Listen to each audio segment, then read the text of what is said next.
may give it a shot after. I may give it a shot after beating this one. But that'll be later. Be when I finish. All right.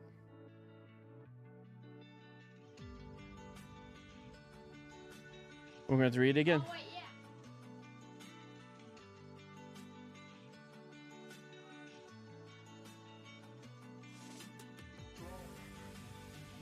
I gave you an option of Bible Project or finish reading. Jesus, your holy one, amazing. Thank you for your goodness. Thank you that it's a new day. You have my life. It's just lavished with blessings. May we utilize our space to share blessing, to cultivate Edens here, to live by your rule, by your guidance, so life happens. May we be like the wise people in Proverbs, where they take their objects and share it with the world and not take it from their neighbors. Not be a black hole.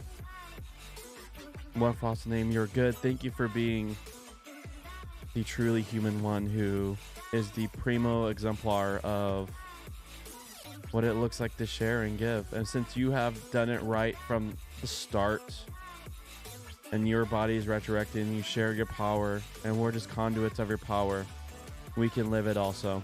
We're not going up against a mountain alone, but it's by your spirit that we're empowered to live Eden like you have lived it. Amen.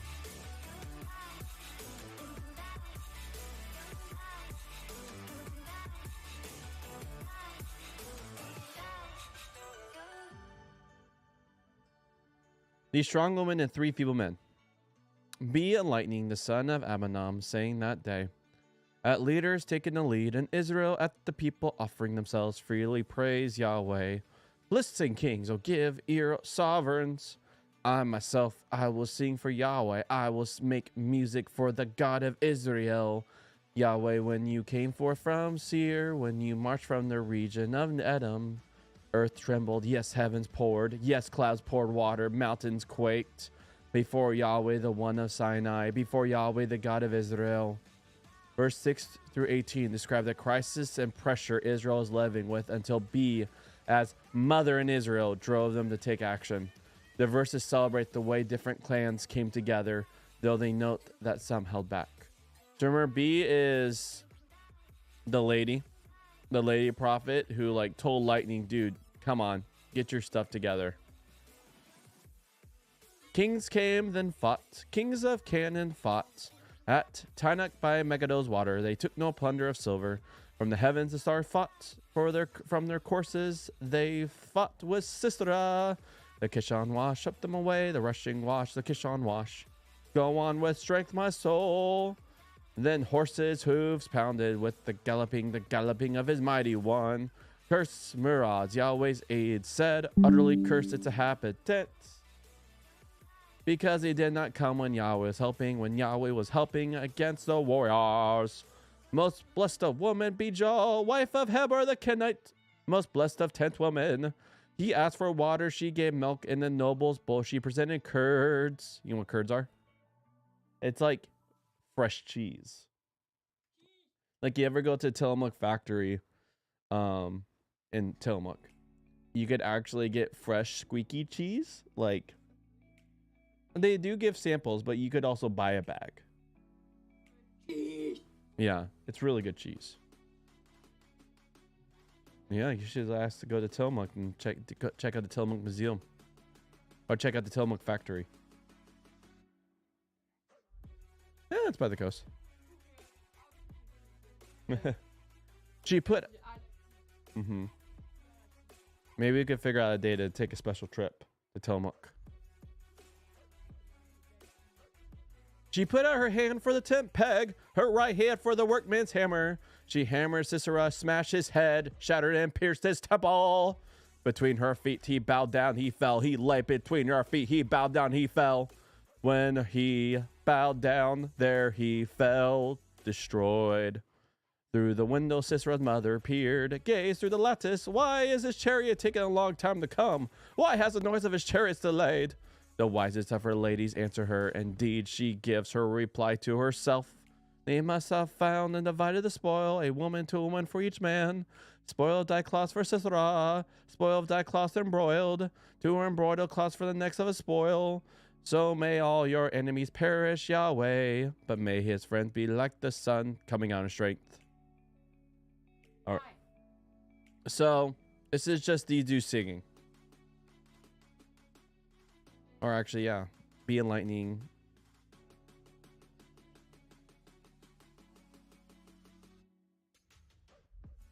And so, yep, that's their song of victory.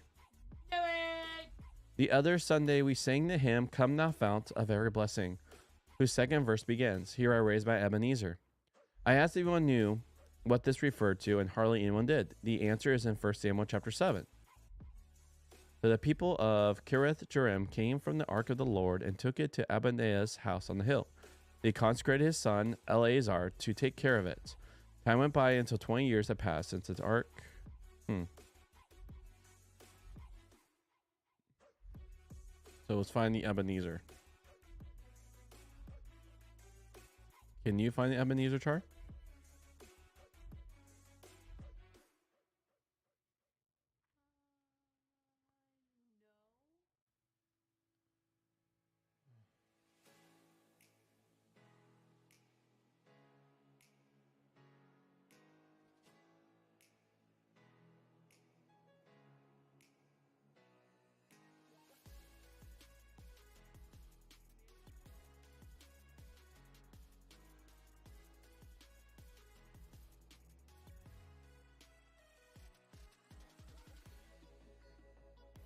Oh, here we go. Verse 12. Afterwards, Samuel took a stone and set it upright between Mizpah and Shen. He named it Ebenezer, explaining, the Lord has helped us to this point. So the Philistines were subdued. So it's like a rock. Yeah, it's like a rock of remembrance. Yeah, don't.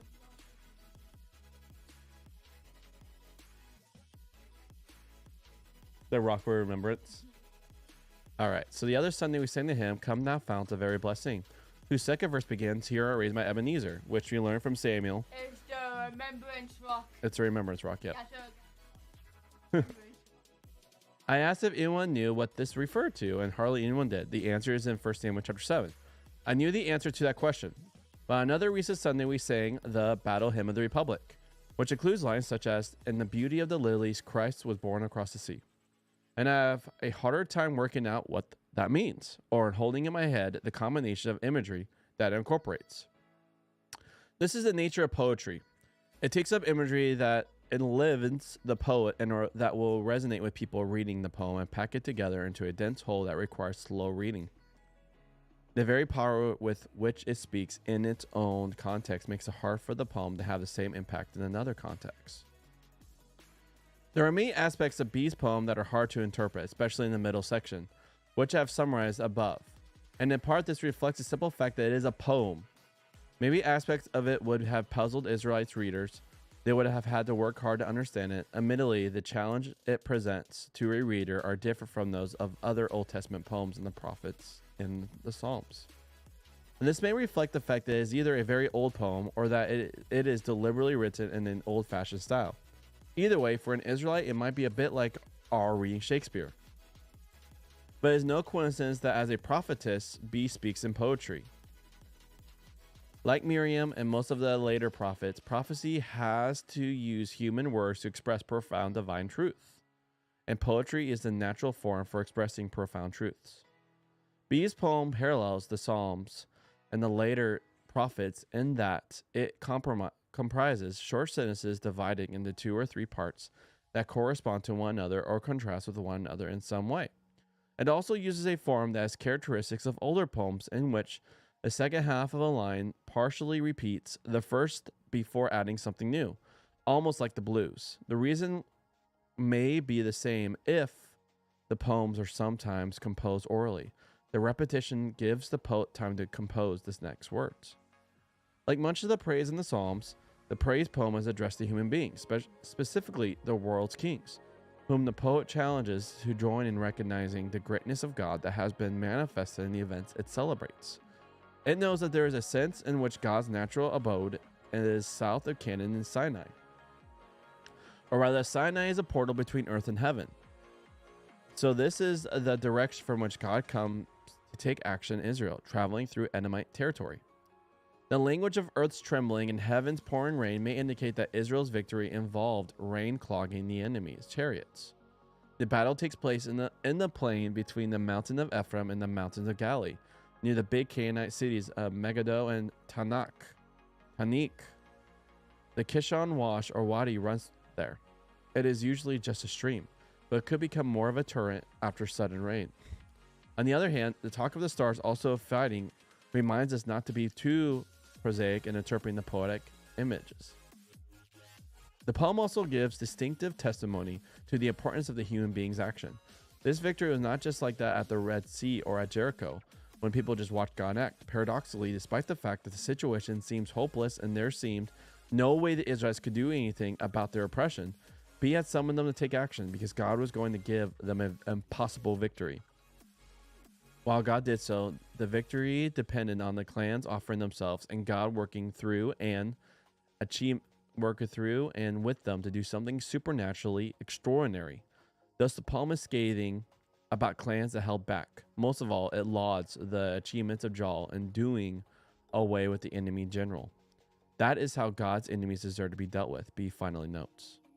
We don't know why Meroz comes in for a distinctive critique, but in any case, the curse on Meroz is present to offer a contrast to the blessing on Jal. We don't even know whether the people of Meroz were Israelites, but certainly Jal is a Kenite, not an Israelite. The contrast between Jal and the people who held back from responding to the beast call parallels that in Joshua between Rahab, the responsive Canaanite, and Achan, the wayward Israelite. Once more, so ready for clincher? Once more, being an Israelite does not guarantee blessing, and being a foreigner does not exclude you from blessing or from being God's servant. The closing lines offer a further contrast. There in his hometown is Sisera's mother, evidently an important person in her own right with her body of servants. They are looking forward to the return of the victorious general, imagining their men raping the women who belong to their victims and plundering their possessions, bringing some nice things back for their women at home. They are due for disappointment. All right. Ready for the next section? You want to use BioProject video?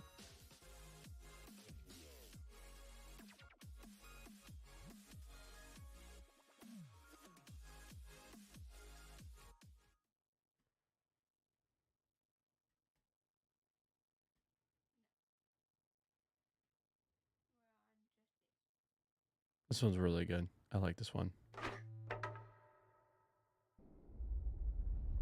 If you were a praying mantis, it would be socially acceptable to devour your mate. And if you're a honey badger, you have no regard for other animals. You don't care. If you're a panda with twins, it's normal to abandon one to take care of the other.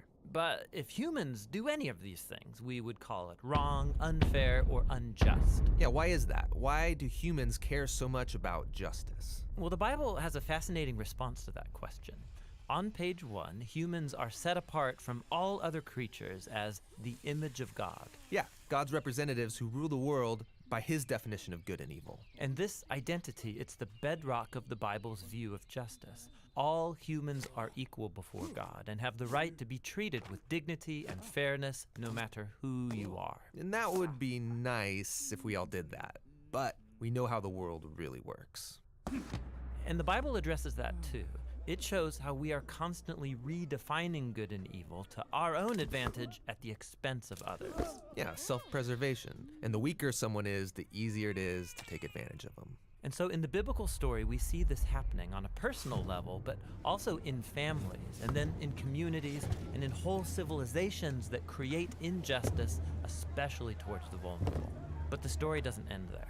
Out of this whole mess, God chose a man named Abraham to start a new kind of family. Specifically, Abraham was to teach his family to keep the way of the Lord by doing righteousness and justice. Yeah, doing righteousness, that's a Bible word I don't really use, but what comes to mind is being a good person. But what does that even mean, being good? The biblical Hebrew word for righteousness is tzedakah, and it's more specific. It's an ethical standard that refers to right relationships between people. It's about treating others as the image of God. With the God-given dignity they deserve. And this word justice, it's the Hebrew word mishpat. It can refer to retributive justice. Like if I steal something, I pay the consequences. Exactly. Yet most often in the Bible, mishpat refers to restorative justice. It means going a step further, actually seeking out vulnerable people who are being taken advantage of and helping them. Yeah, some people call this charity. But mishpat involves way more. It means taking steps to advocate for the vulnerable and changing social structures to prevent injustice. So justice and righteousness are about a radical, selfless way of life. Yeah, and you find this idea all over the Bible. Like here, in the book of Proverbs, what does it mean to bring about just righteousness? Open your mouth for those who can't speak for themselves. And what do these words mean for the prophets, like Jeremiah? Rescue the disadvantaged, and don't tolerate oppression or violence against the immigrant, the orphan, and the widow. And like here, look in the book of Psalms. The Lord God upholds justice for the oppressed, gives food to the hungry, and sets the prisoner free. But he thwarts the way of the wicked. Whoa, he thwarts the wicked? Yeah, in Hebrew, the word wicked is rasha. It means guilty or in the wrong. It refers to someone who mistreats another human, ignoring their dignity as an image of God. So justice and righteousness is a big deal to God. Yes, it's what Abraham's family, the Israelites, were to be all about. They ended up as immigrant slaves, being oppressed unjustly in Egypt. And so God confronted Egypt's evil, declaring them to be rasha, guilty of injustice. And so he rescued Israel. But the tragic irony of the Old Testament story is that these redeemed people went on to commit the same acts of injustice against the vulnerable. And so God sent prophets who declared Israel guilty. But they weren't the only ones. There's injustice everywhere. Yeah, some people actively perpetrate injustice. Others receive benefits or privileges from unjust social structures they take for granted. And sadly, history has shown that when the oppressed gain power, they often become oppressors themselves. So we all participate in injustice, actively or passively, even unintentionally. We're all the guilty ones. And so this is the surprising message of the biblical story. God's response to humanity's legacy of injustice is to give us a gift, the life of Jesus. He did righteousness and justice, and yet he died on behalf of the guilty. But then God declared Jesus to be the righteous one when he rose from the dead. And so now Jesus offers his life to the guilty so that they too can be declared righteous before God, not because of anything they've done, but because of what Jesus did for them. The earliest followers of Jesus experienced this righteousness from God, not just as a new status, but as a power that changed their lives and compelled them to act in surprising new ways. Yeah, if God declared someone righteous when they didn't deserve it, the only reasonable response is to go and seek righteousness and justice for others. This is a radical way of life, and it's not always convenient or easy. It's courageously making other people's problems my problems. This is what Jesus meant by loving your neighbor as yourself. It's about a lifetime commitment fueled by the words of the ancient prophet Micah. God has told you, humans, what is good, and what the Lord requires of you is to do justice, to love mercy, and to walk humbly with your God.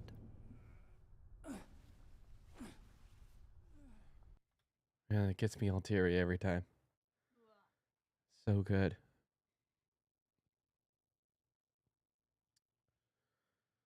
So when you look at the images, right? What do you like? There's justice and then justice.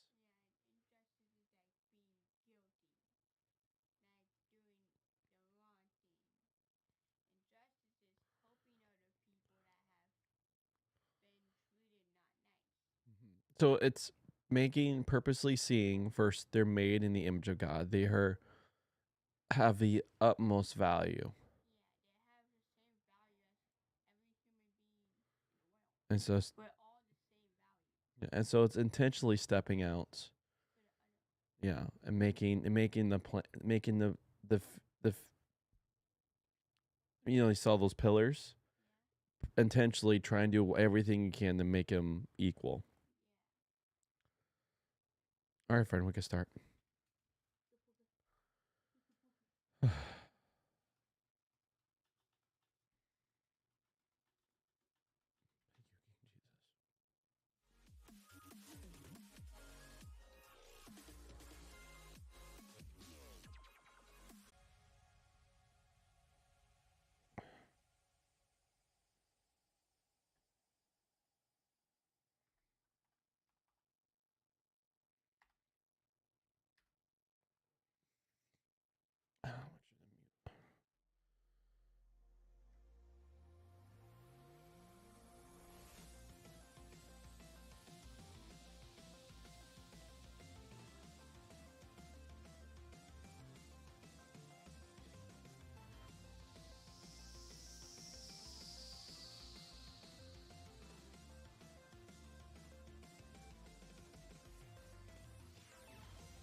No.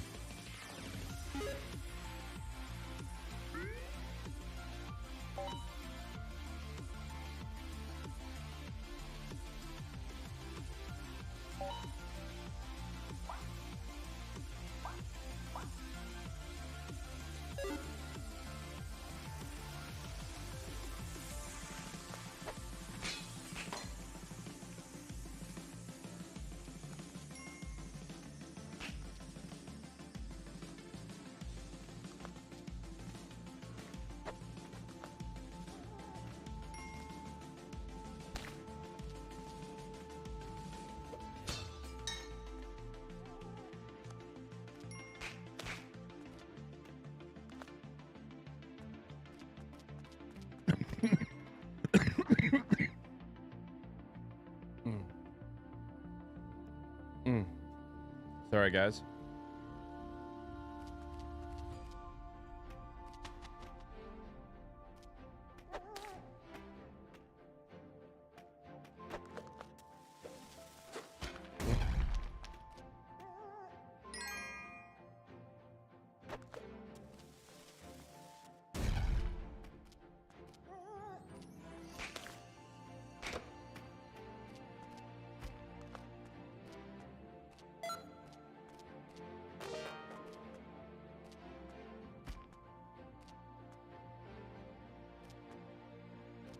Eh.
Oh. Okay, so no stun. Good to know.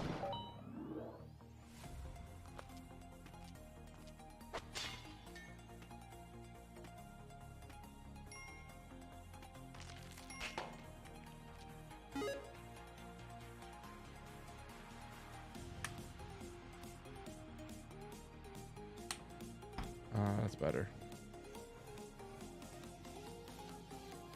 Aha.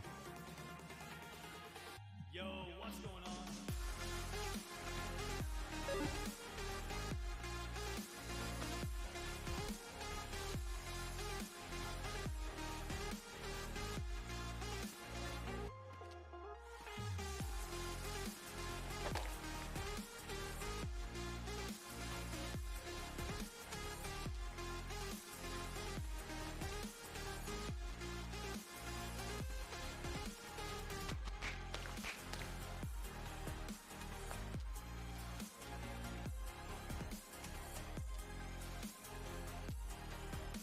I wonder if I can. Oh, gosh darn it.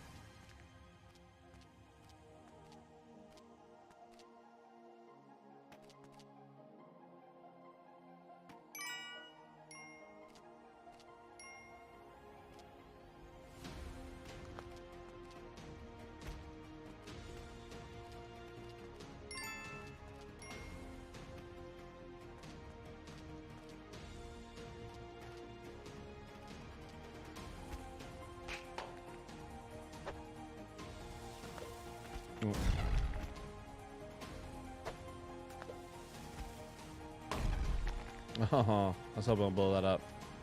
Alright, I'm done trying.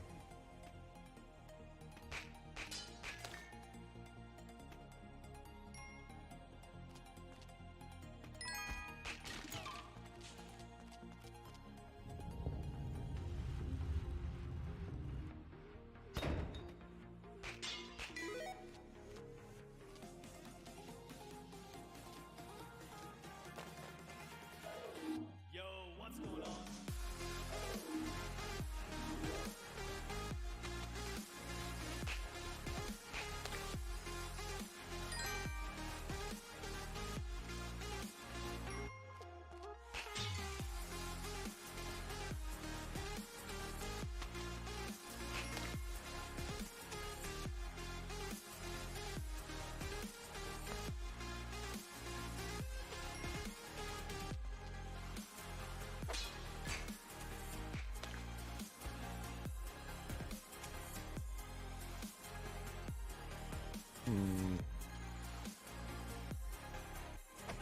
What's going on?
I'll be back.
Oh.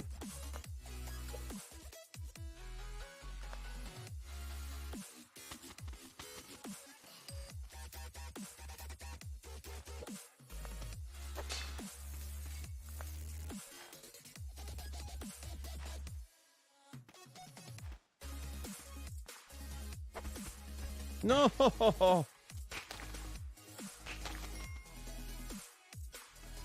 Ah.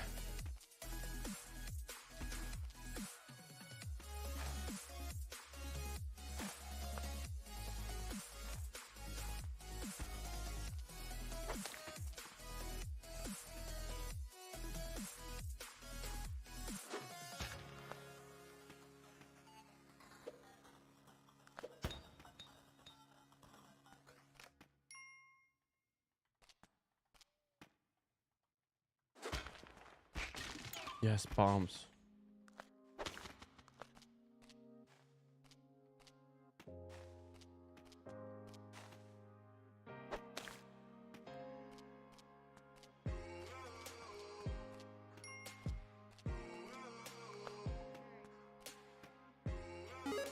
I'm just gonna watch you. Sounds good.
I forgot I had springy boots, so I can just reach this easily.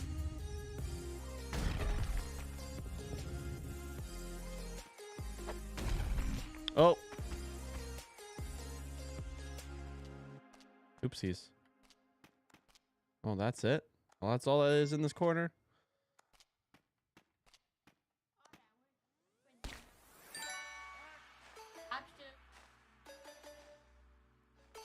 Alright.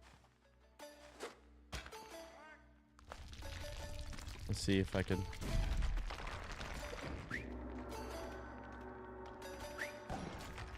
Oh.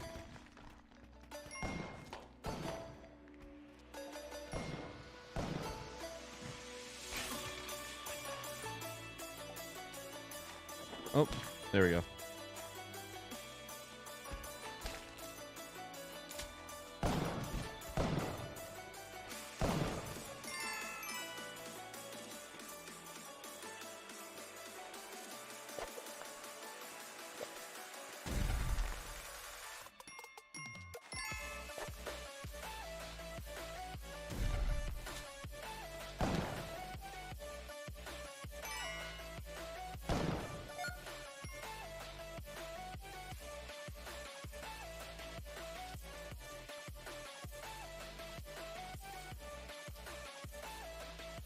Where is his? Oh, I bet all his shop stuff got destroyed. Yeah. Perfect. All right.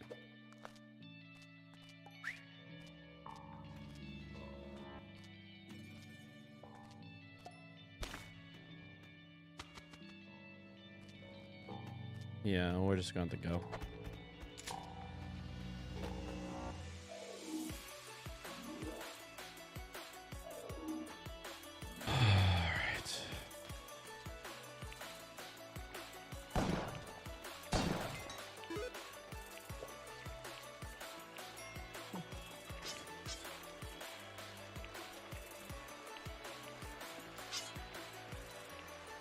Ooh.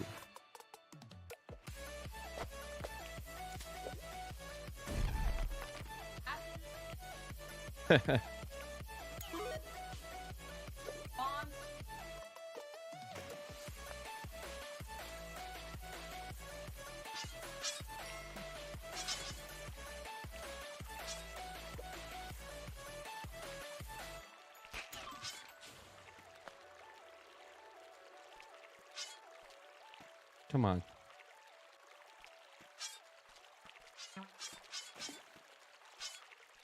Oh, balls.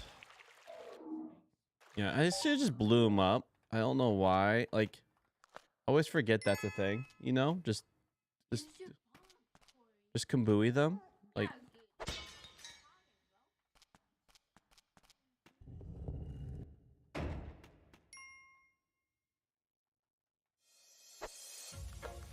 nope.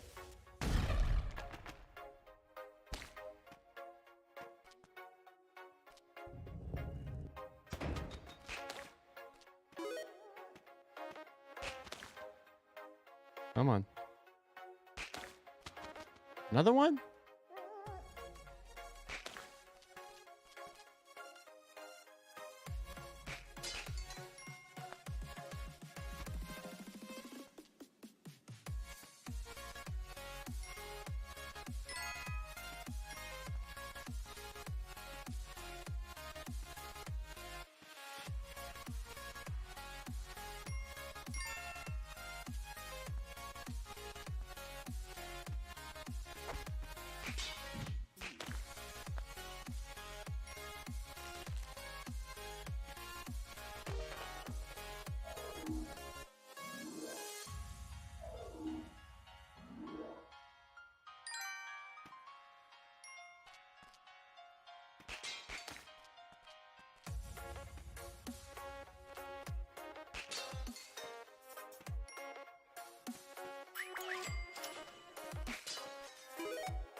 Where is the Poochikins?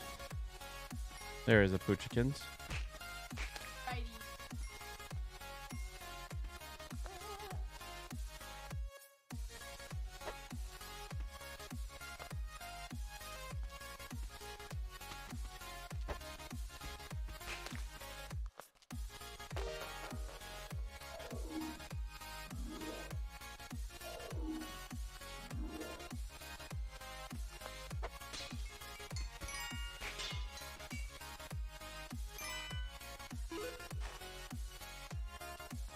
All right.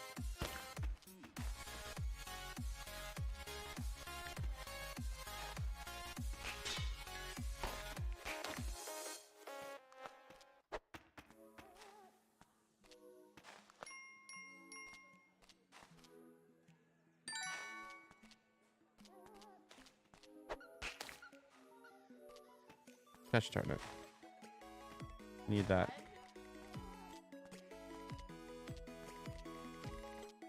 That's why I need the RAV4. Take the blow of the arrow.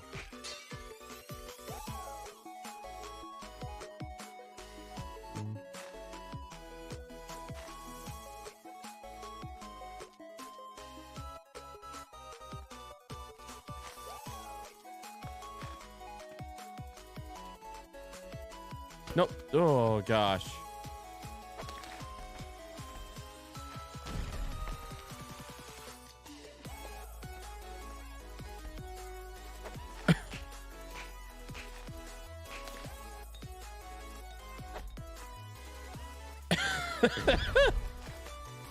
I just keep There we go.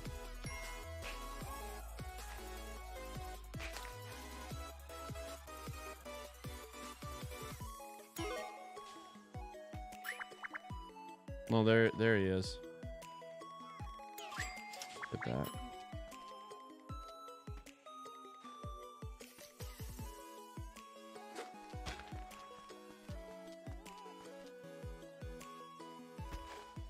Oh, ah!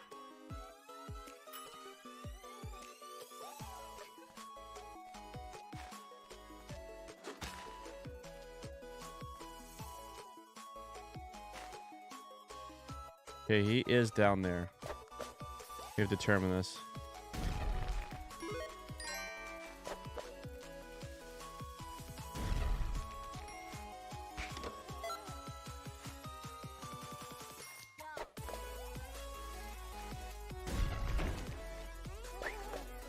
What?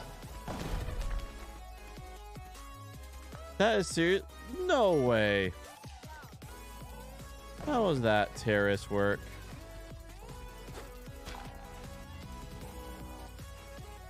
I was far away enough.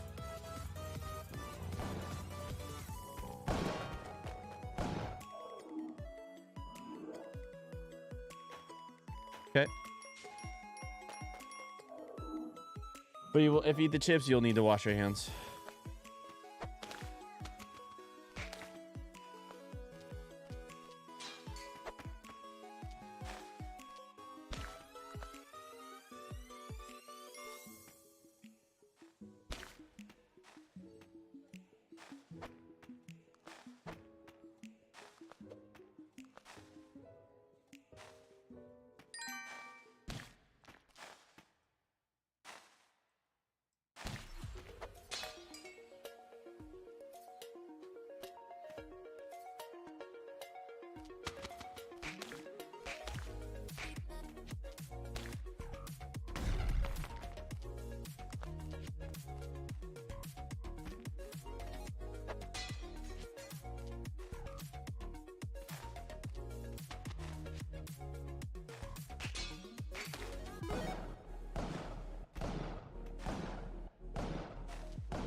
Oh my gosh. Being a silly goose.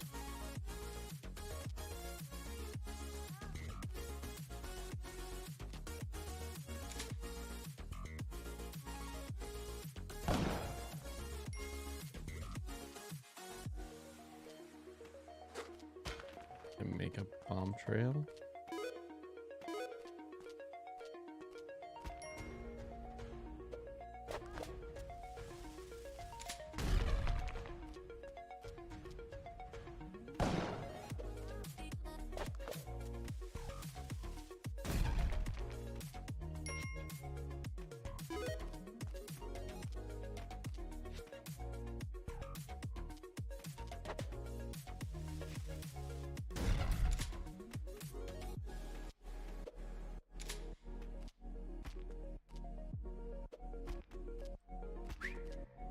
Oh gosh.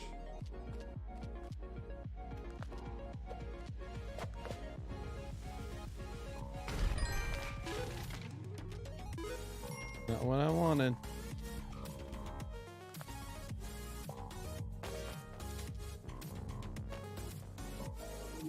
Oh, what's up? D-Life sweat. Ooh. Are you a D-Life sweat or are you calling me a sweat?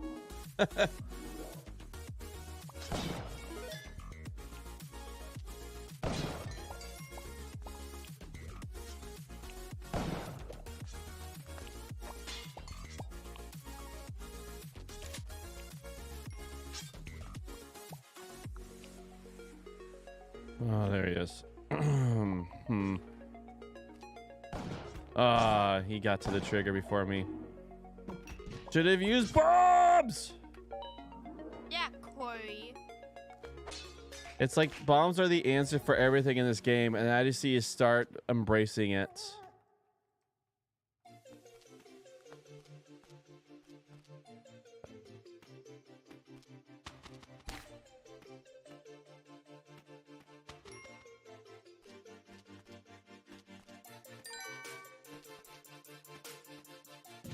Oh, I thought I ran under him, but of course I didn't.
This very moment of time, we are not enemies.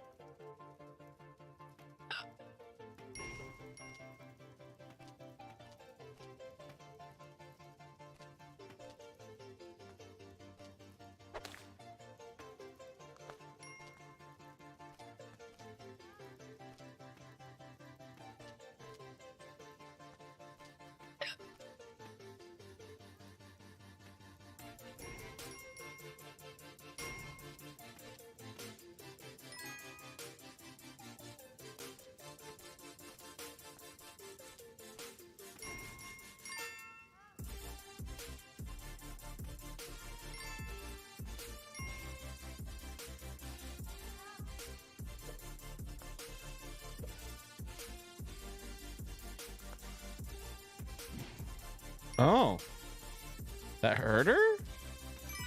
Oh, okay, game.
Oh.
Thy feeds, because if thy doesn't feed, thy dies. Hmm.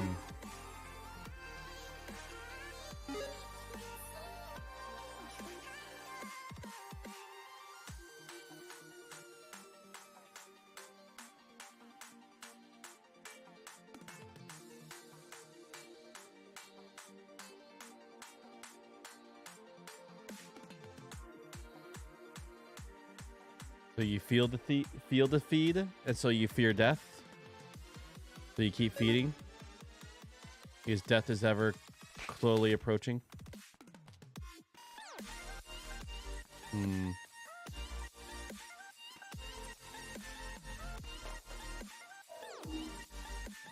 From Cheeseburger in VR.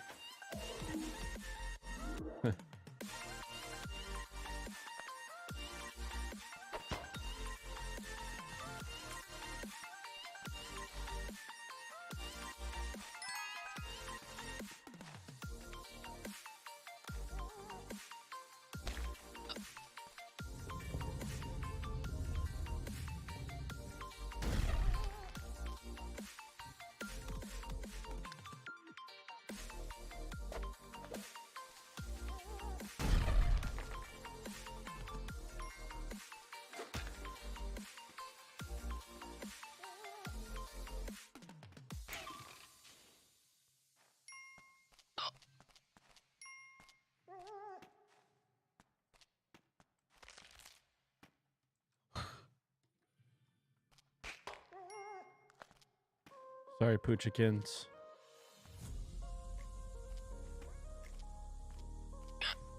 Time to meet Callie. Don't worry, she'll take you to a better place than whatever this terrible place is.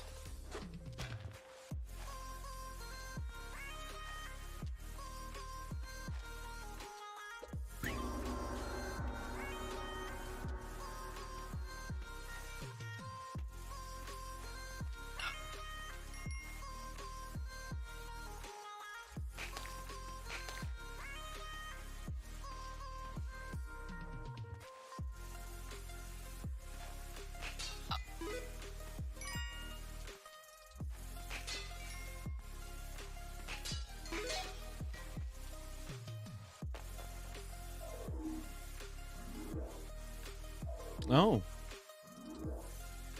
Okay, I got the eyes. Took me a while there to remember if I did or not.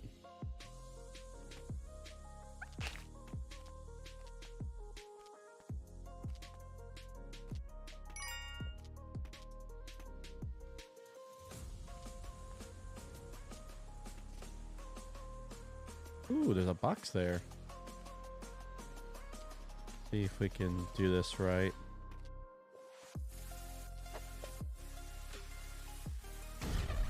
Perfect. Up you go.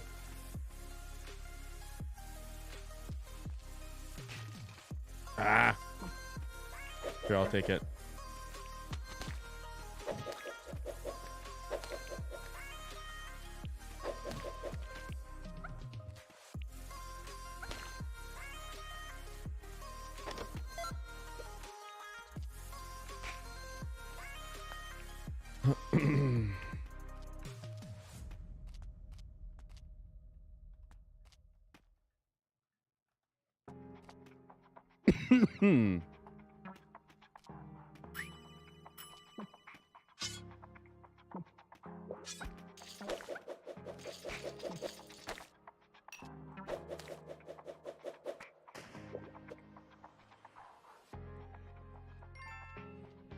Are you seriously going to say the shop is...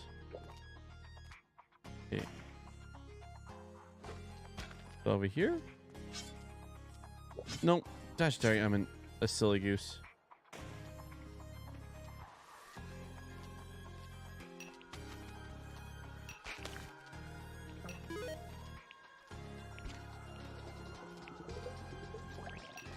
Okay, it's somewhere up there. Okay.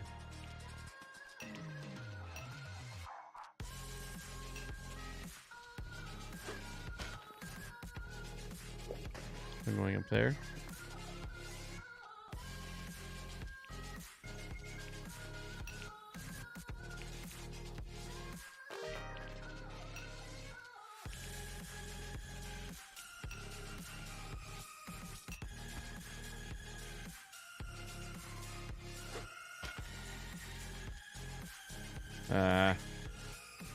Balls, balls, balls.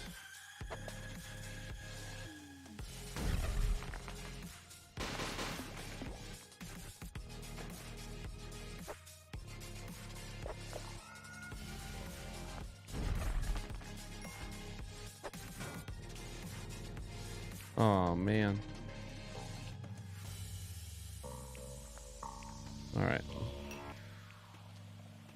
Over there. Okay. Oh.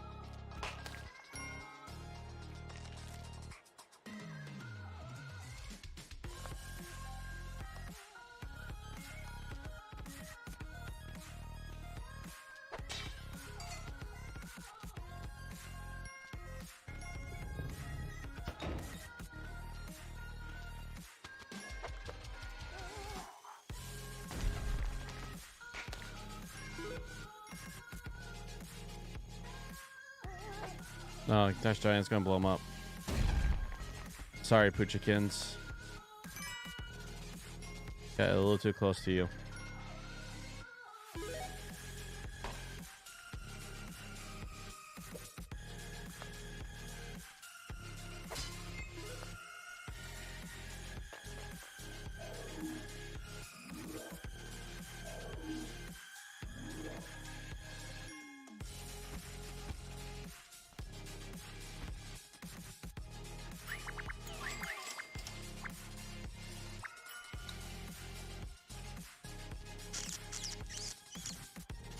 See.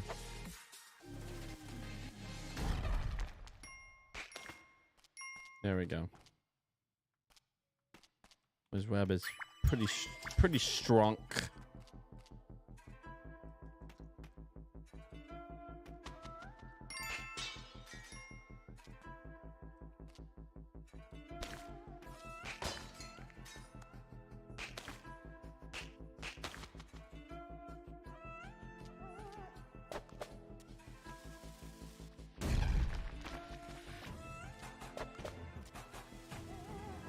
Aw, thank you, Cachulo.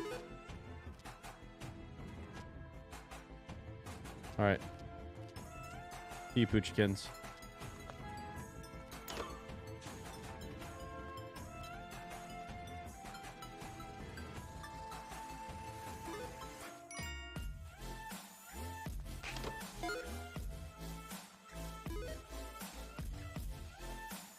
Still lives.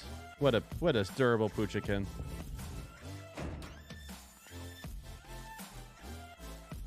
Hmm.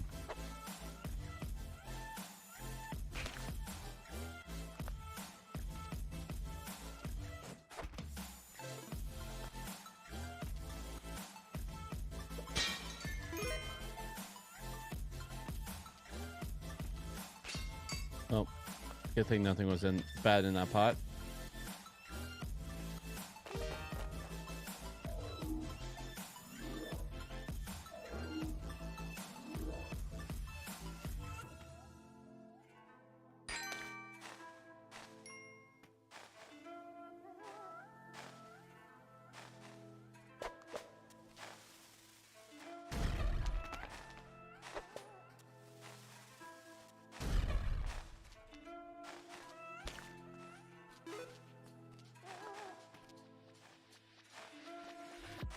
Ah.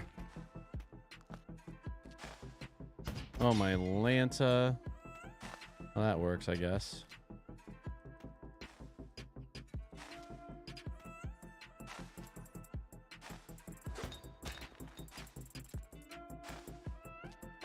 Eat Poochikin.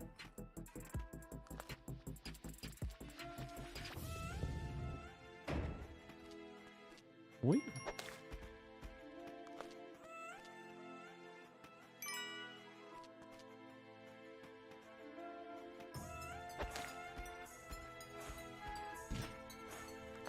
Ah.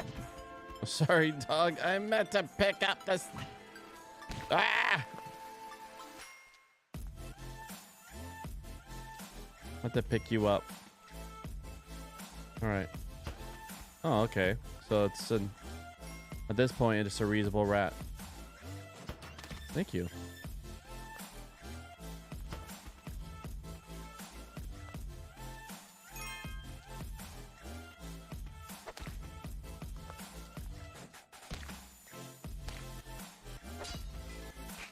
Oh.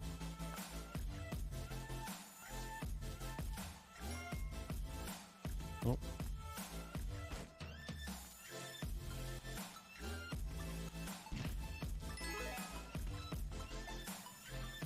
Actually, this can work.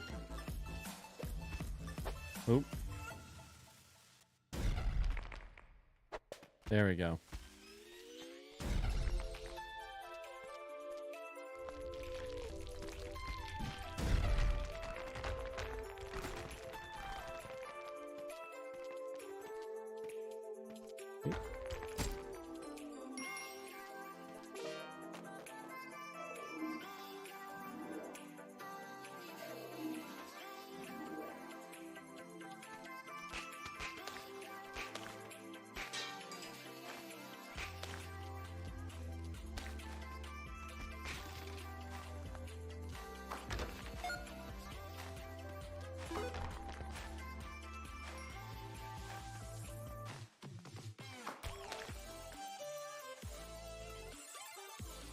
Oh.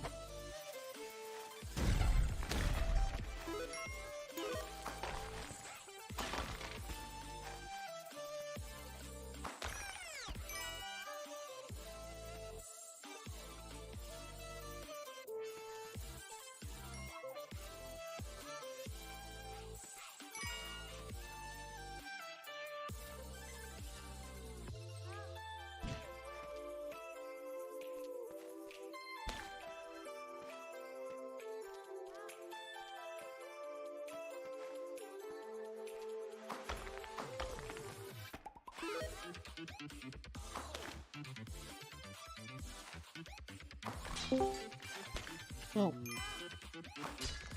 Hello?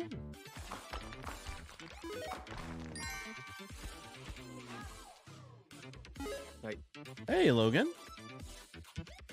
Long time no hear from you. How are you? Good. Thanks. What you doing? Playing some Splunky. I decided through a series of things not working, but I decided to use just keyboard. And it's Yeah. like all suddenly I'm about 50% just better. Oh gosh, isn't that what happened with the other game you played? I don't know. Rogue Legacy. Probably.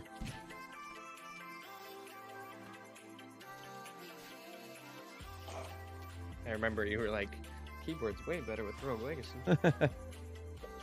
It's happening all over again. Yeah, I beat Rogue Legacy in record timing once I switched the keyboard. It's like even like it's weird because like my brain communication action just has a hard time on gamepad, but when it comes to my brain and communication action, oh, I didn't mean to do that. It does just a better job on keyboard. It's like my hyperactive brain is more streamlined. Now let's just go.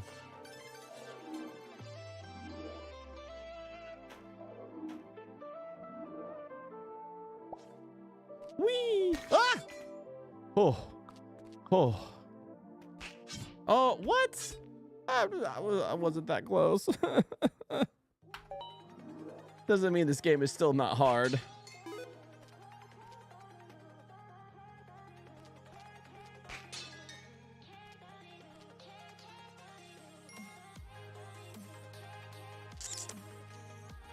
Darn it, I had the answers all along. I keep forgetting to utilize bombs.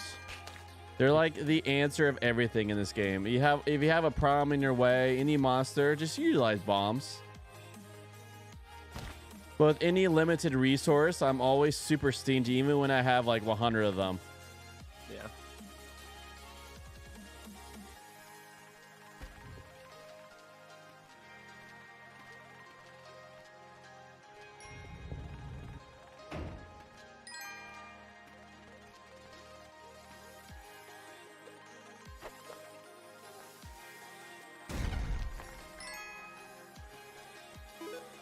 What have you been playing lately? Apex. Right. How's that going for you? It's fun because I actually have my old account back. Nice. How's your brain space? I know you've been doing a lot of video games, and sometimes your brain space isn't doing too hot. It's usually good, but like the past like one or past well yesterday was fine, but the past like 2 days was my brain was a little funky. Pretty rough. I'm sorry, man. Yeah.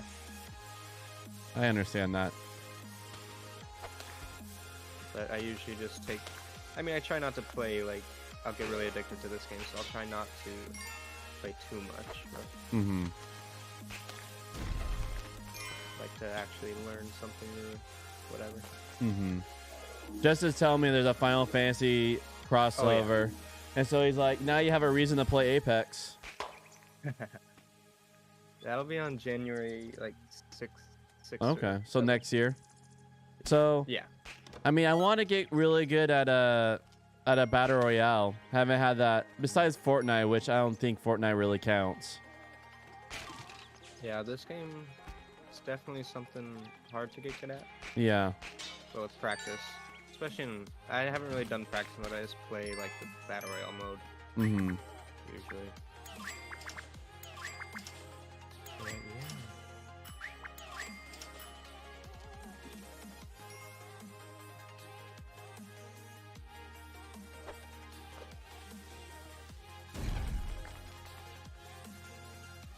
Actually, I could just take that and go immediately down. And you held no bombs, eh? That is what I am out.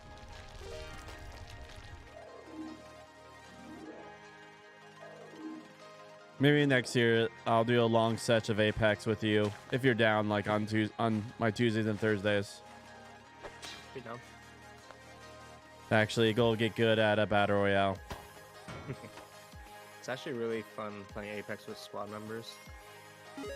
Yep. But I don't have too many right now, but What's up, love? Sounds good. Love you.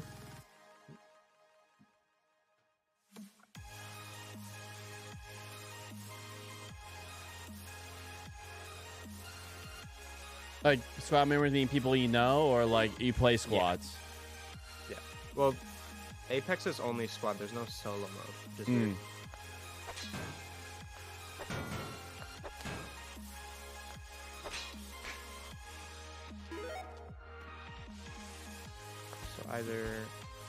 I'm either getting people that well, usually people don't talk in pubs.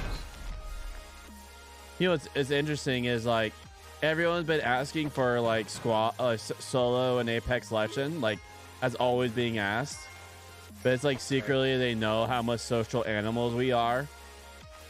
Because Apex Legend, I think, is like the top battle royale. Yeah, close to it. Yeah, Probably besides Fortnite. yeah. Oh, my phone's going off. I wonder why's that. Yeah, most likely because 1 They have second. a big- I gotta take this. Okay.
There we go. All right. Let's beat this game. Be done with it. And then maybe play a second one. I don't know if I'm going to do that yet or not.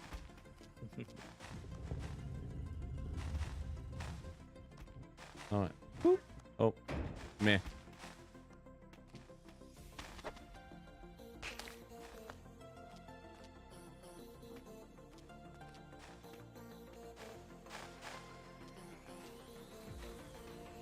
Yeah, boy. Darn it, I am out of...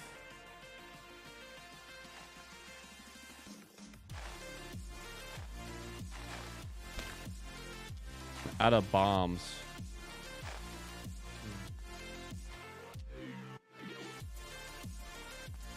All right, I know what to do.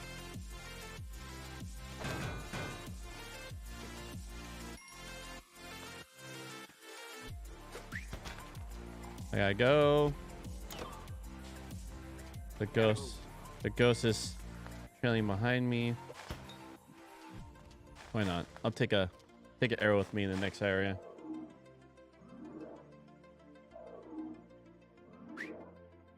Oh, fun. Oh, darn it. I'm not supposed to do that. That was a lot of money I just destroyed.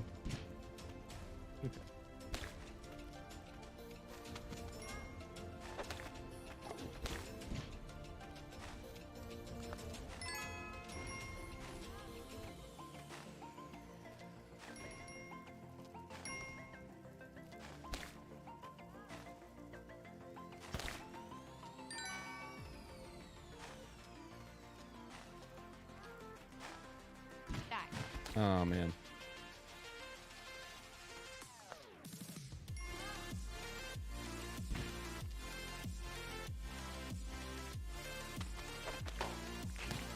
Come on, game.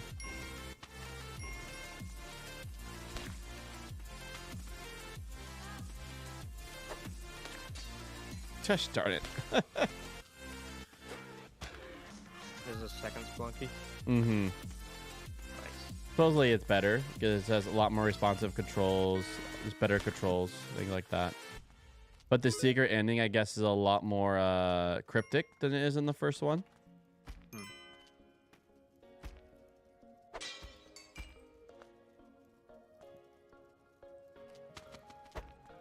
Oh.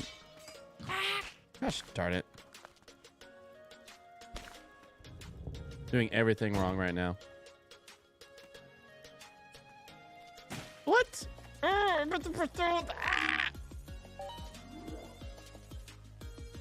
All right.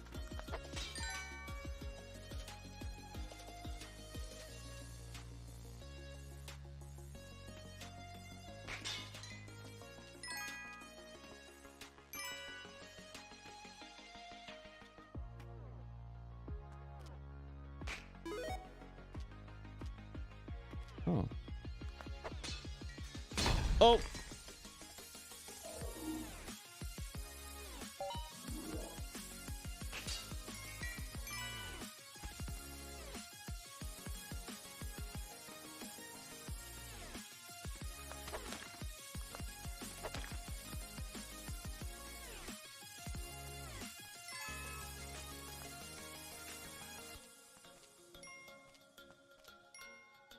Ah.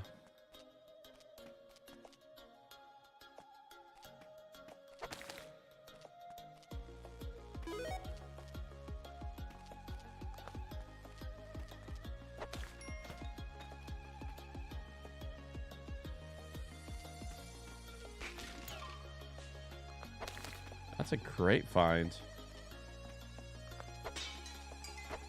Hey. Oh.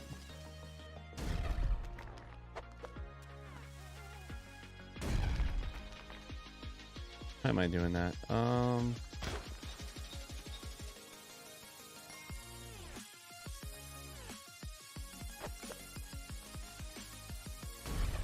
leaving.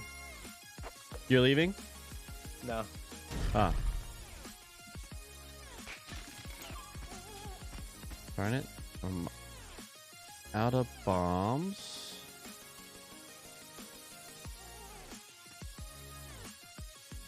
Oh, we won. Oh, nice. Oh, I see. You're playing Apex. So you just won a Royale? We were in a fight. I didn't realize we were the last squad. So it was Use like magic. really late. Early, I mean. Hmm. Weird. Huh.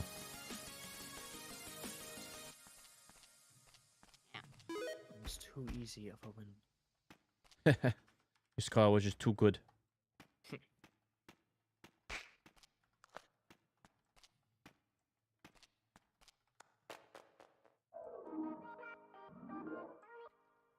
Yes.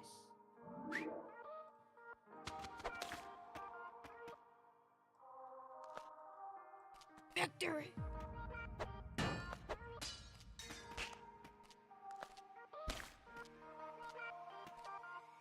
Use magic.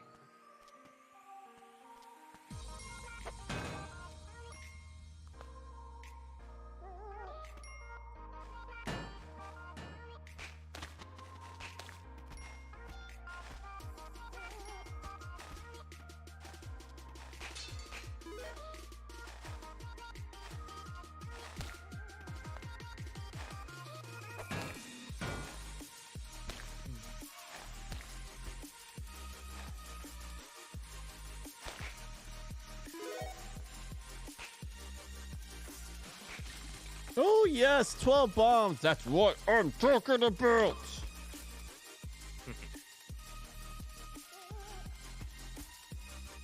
Okay.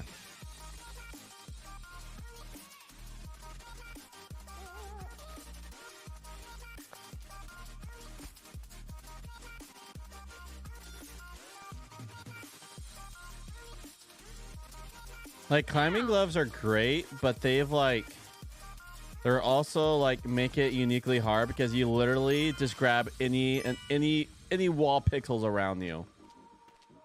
Die.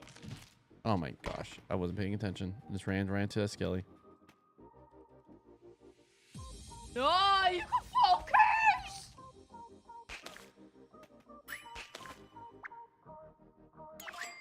All right.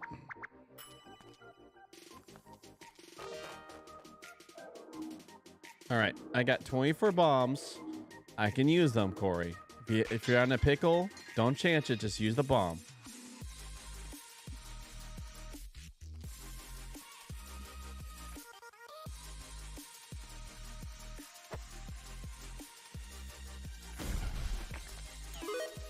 And now you got web, so you're even super strong boy now.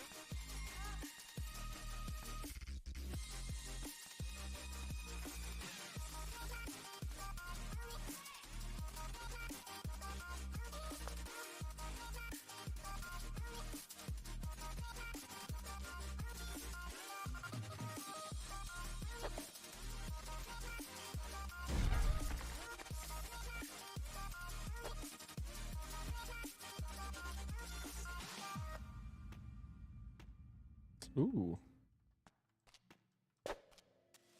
A sacrifice is coming. Sacrifice is happening.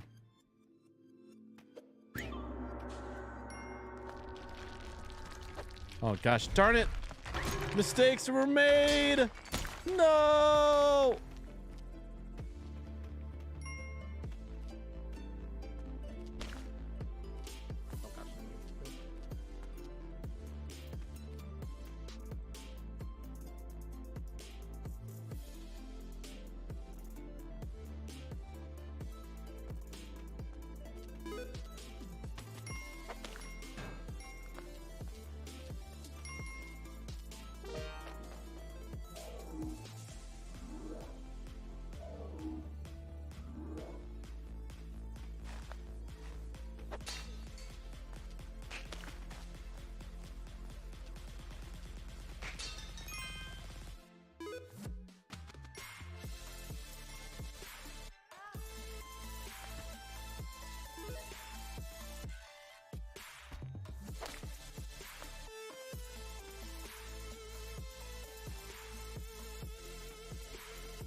Oh my gosh. Go down. There we go.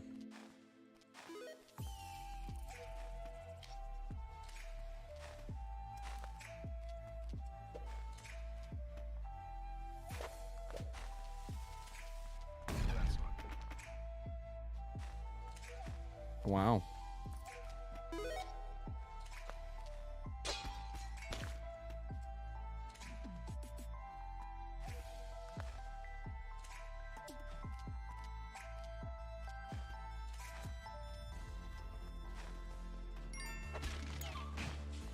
I did not mean to hit you.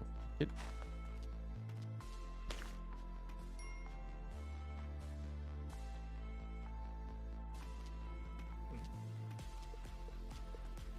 Hmm.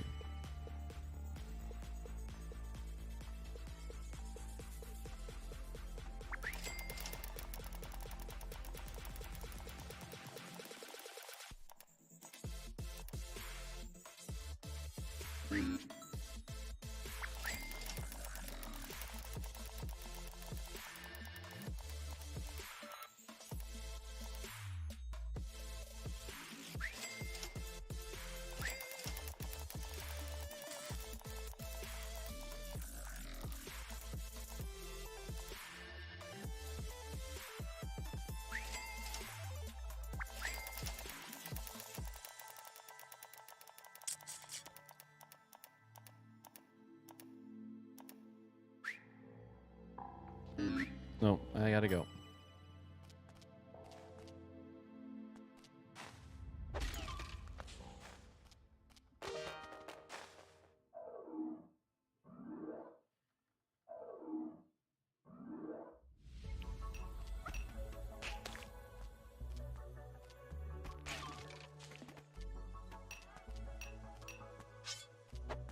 Oh my gosh.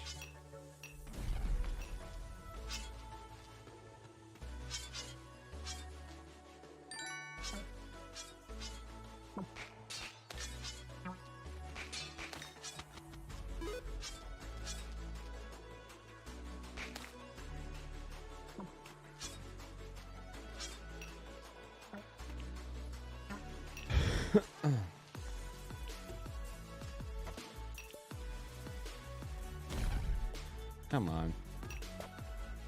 Ah, gosh.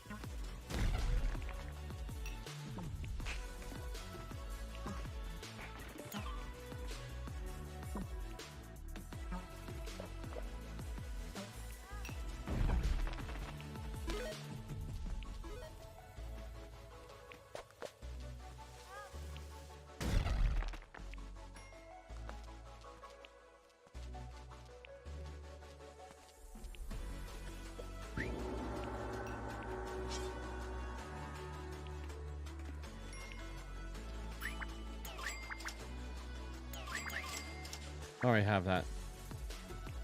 Ah, it is a silly goose.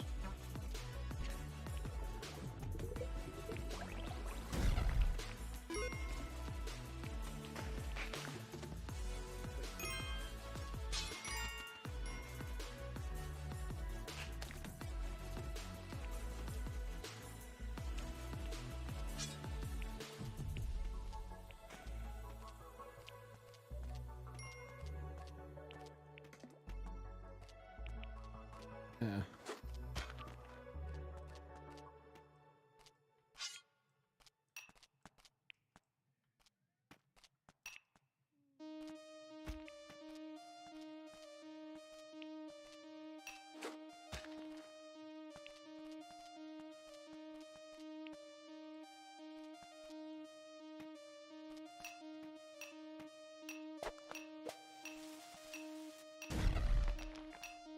That's so funny.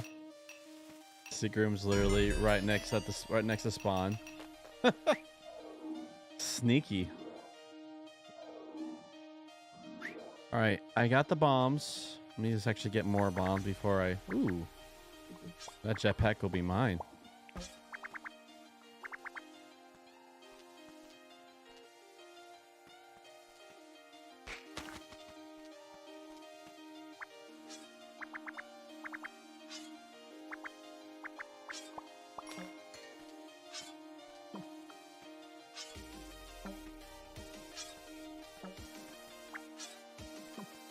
Here might be a good spot.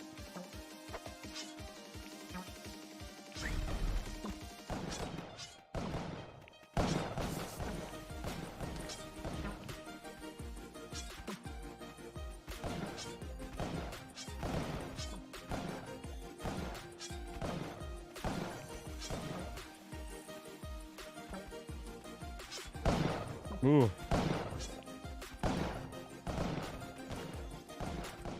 Duke it out in the pit.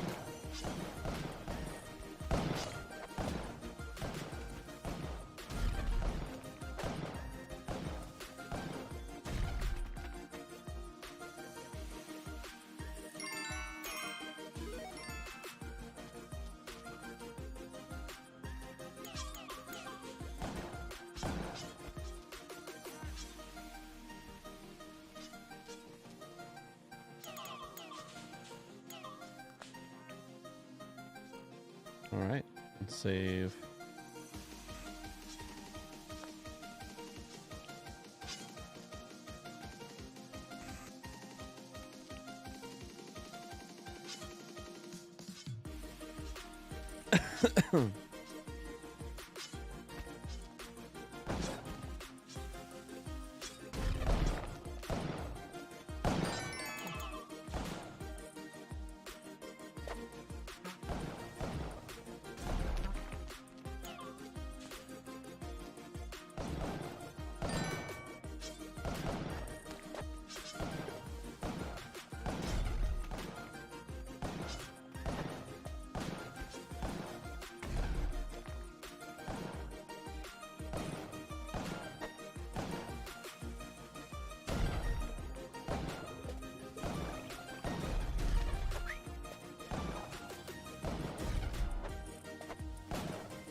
Ooh.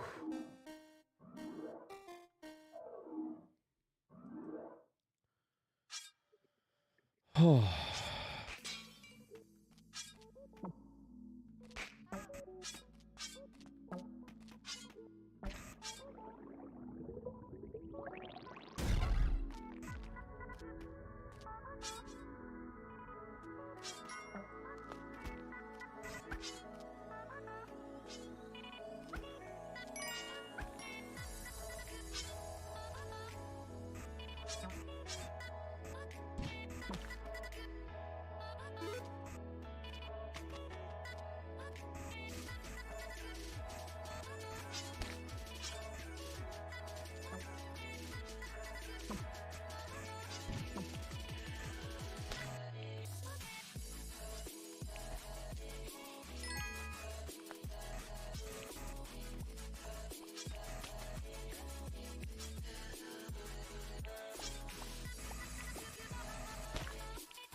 Oh, gosh darn it.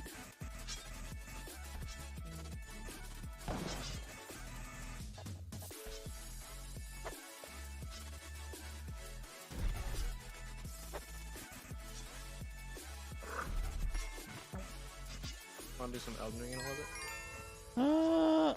Maybe. Yeah, I'll be down. I can put this game on pause. I'm just now making progress, you know? I'm like, feels good to have progress.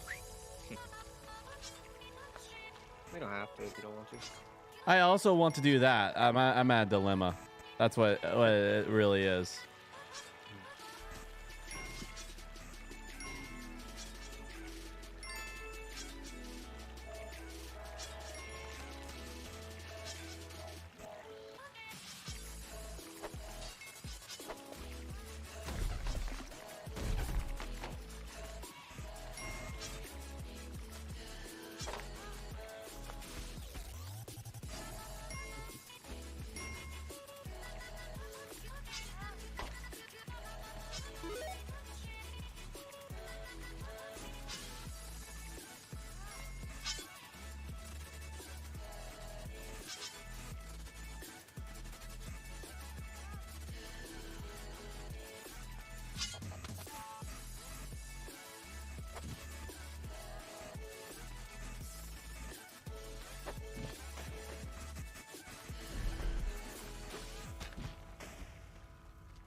Oh, are you serious? I wasn't that close.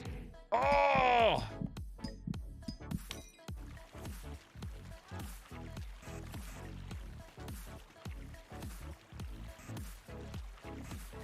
Well, that's fine. I don't get the secret ending, but as long as I start from the very beginning and even do a basic ending, I'm okay with that.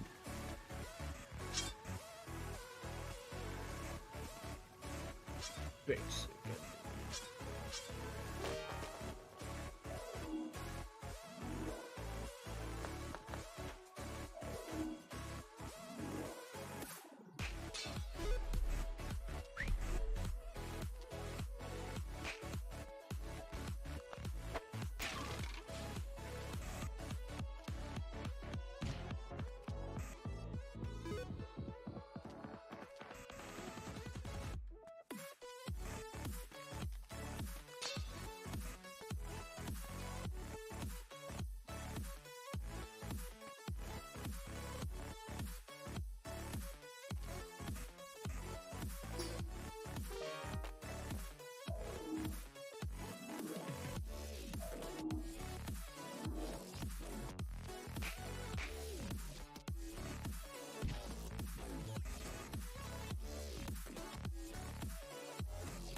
Hmm.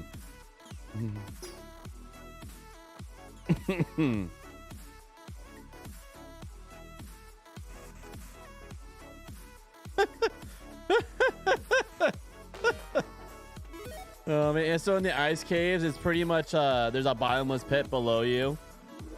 But then when the shopkeepers get angry at you, they just like go back and forth, just crazed lunatics. But they pretty much like they stay still until they notice you. So you just let them see you for a second, and then they just jump off.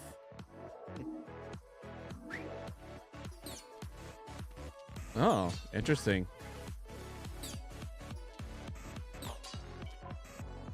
It says feels like it's the 4th of July. Like there's a unique variation.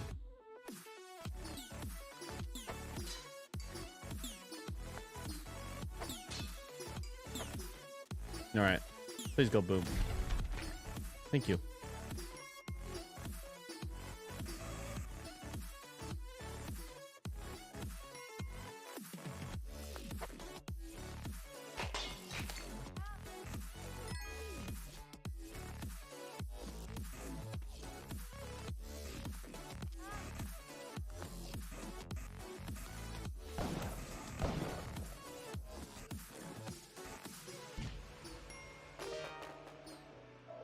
All right, and like that, I am done with the ice levels. Yeah. Oh gosh, dear sweet Lanta, what's going on here?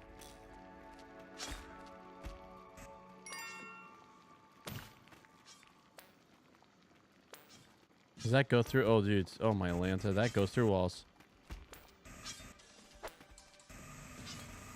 Please go boom. Oh. Anubis. I've been destroyed by the jackal-headed god Anubis. I got killed by Anubis.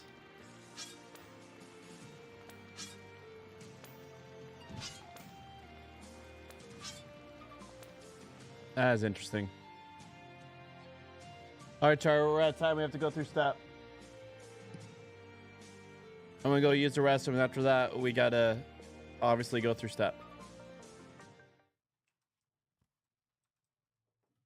Do you hear what I said, my friend?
All right.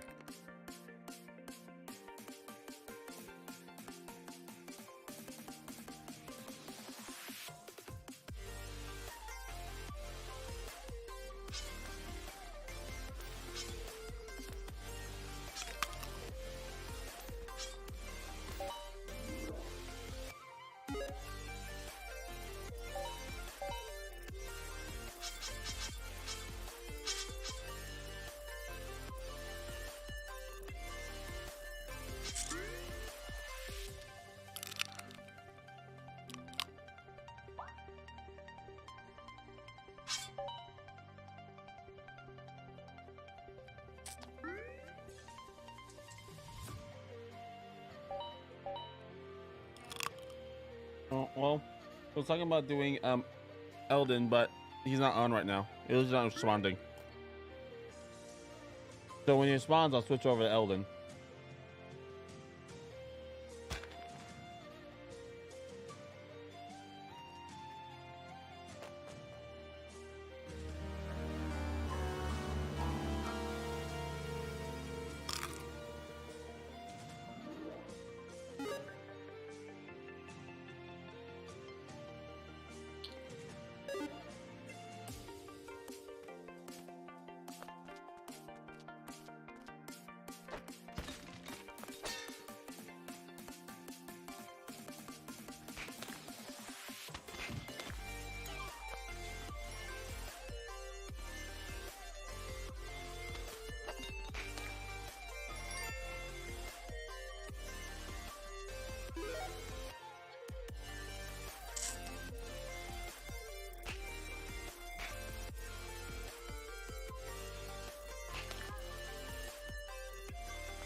Oh my gosh.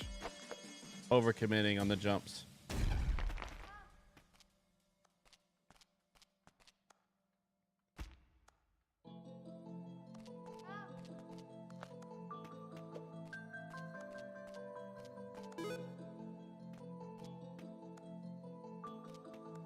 What are you doing going that way? All right, whatever.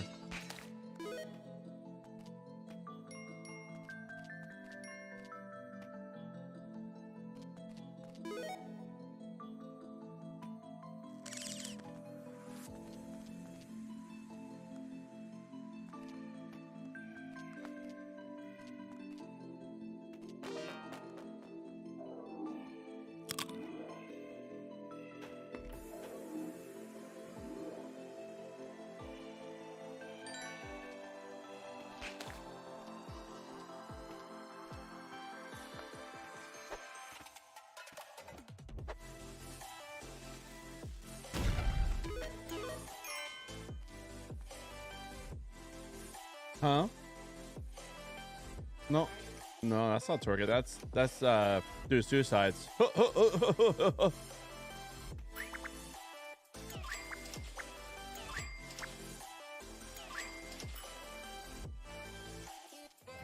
This side's the other bomb. We'll see if I get another 10,000. Actually, let's see if I can do this. Ah! Oh, just in time. If you do it like really fast, it's like crazy how fast.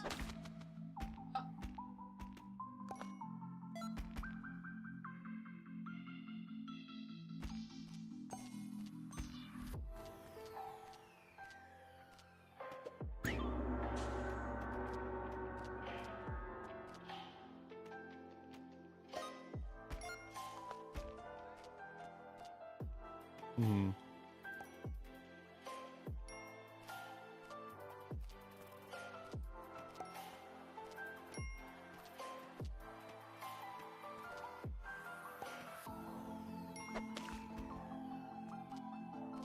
Ugly.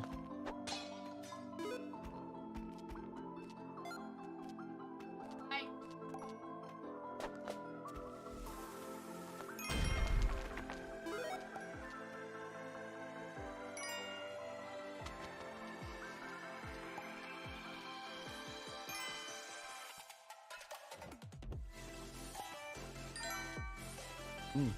Almost. There we go. There's that 10,000 for the other. Oh, you want?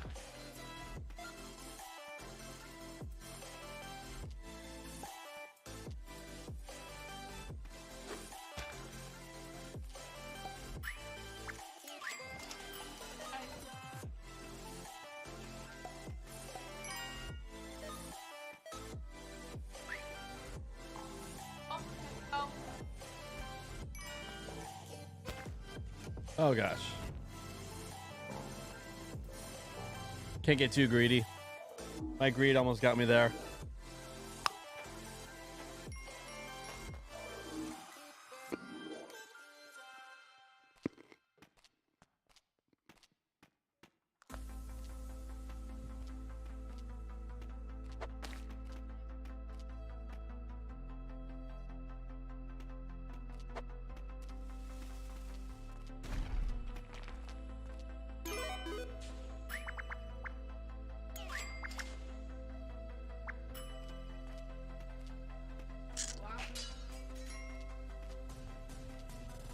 That's the parachute. It's that on the kind of thing.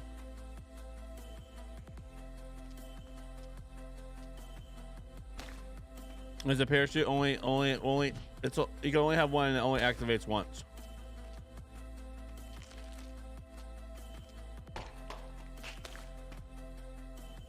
No, the parachute's only ever 1,000.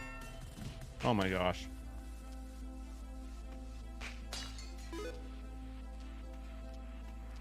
All right.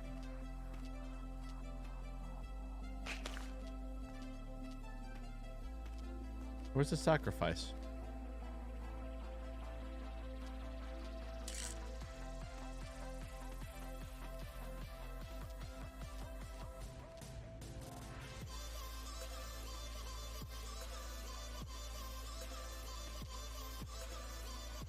You like him?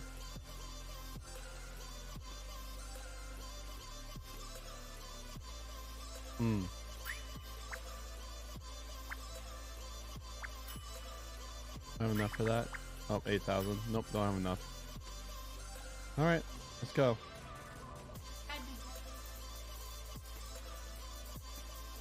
Oh, wrong button. Fat fingers at it again.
You really like them? You really like them?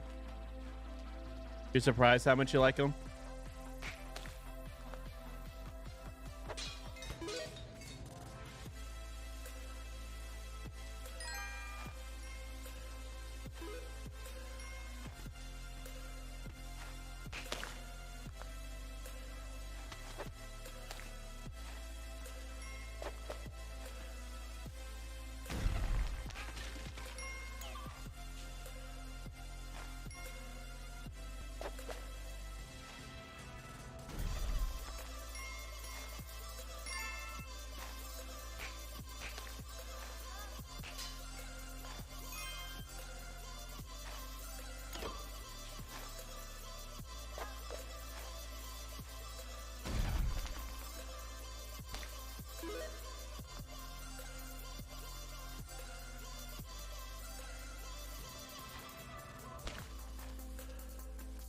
I don't think we saw like Callie.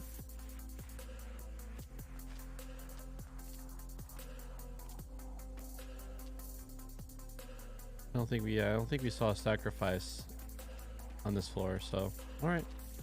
Additional health you become.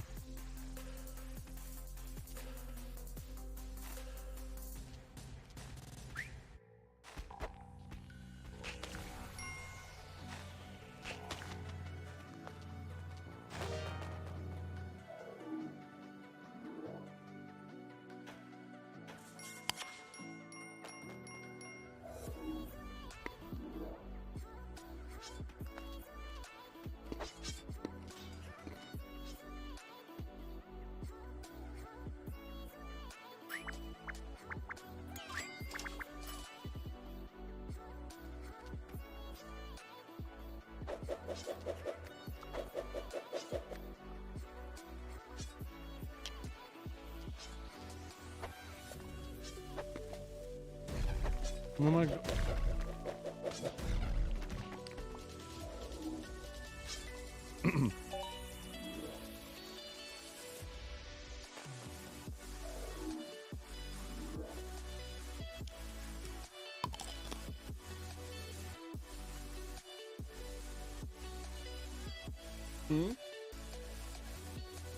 Make sure super hydrated. Those are salty chips.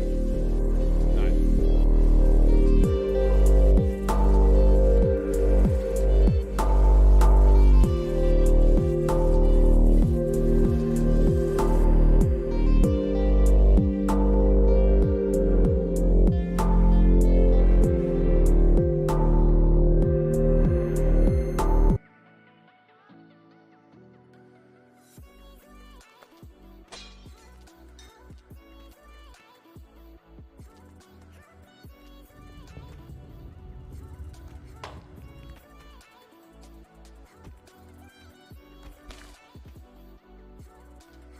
What?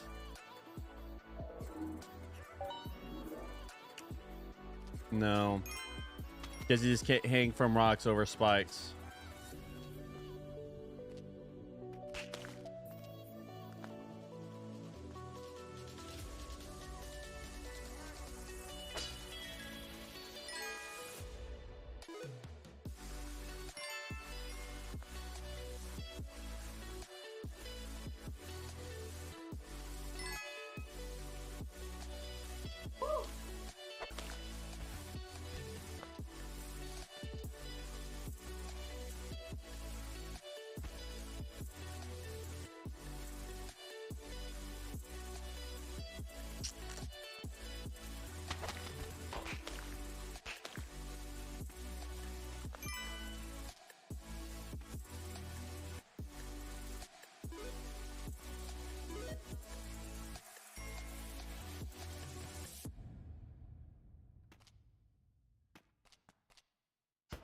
Talk about a whiz right through my head. Mm-hmm.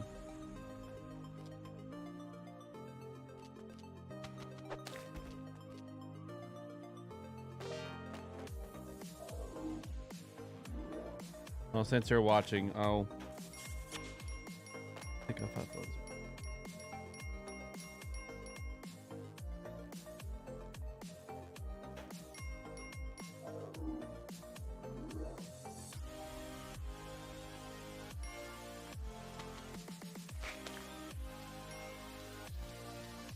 Shot.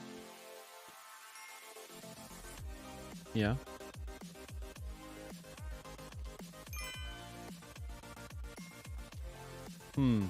Maybe.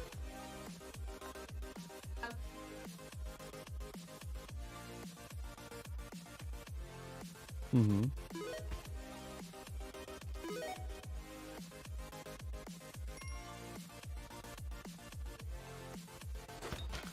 Ooh. Ooh, look at all those bombs. Sweet, sweet, glorious bombs.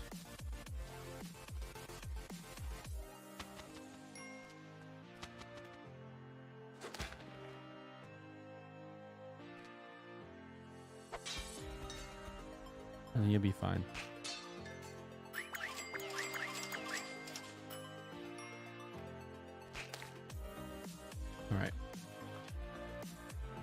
Let's find the key. All right. Do that. You should be just barely. And we'll take that. No, I'm gonna the best thing to do with the spider is boom him. Because it's a guaranteed kill. I don't have to deal with him jumping around.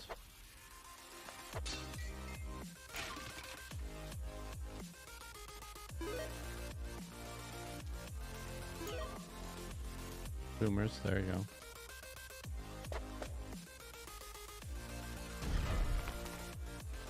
Oh, figure that out.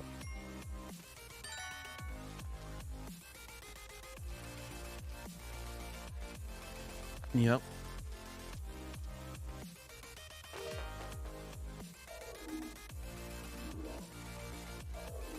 I mean, I start from the very beginning.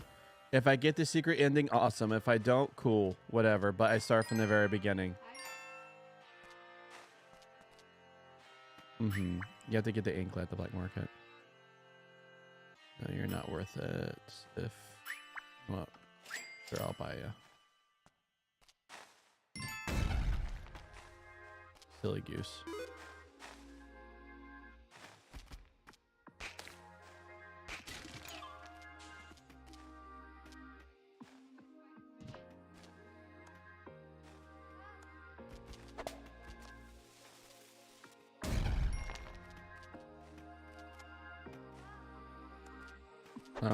I'll just keep making the path like this.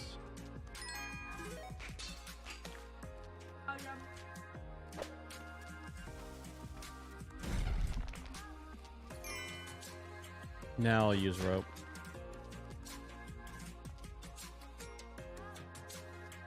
Oh.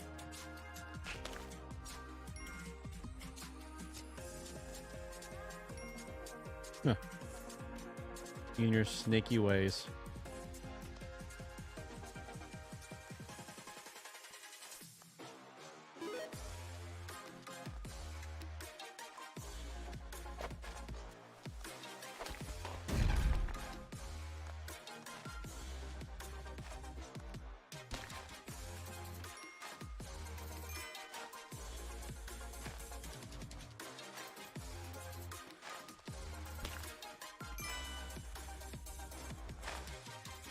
He's probably dead up there. Because he's a silly goose. That's fine.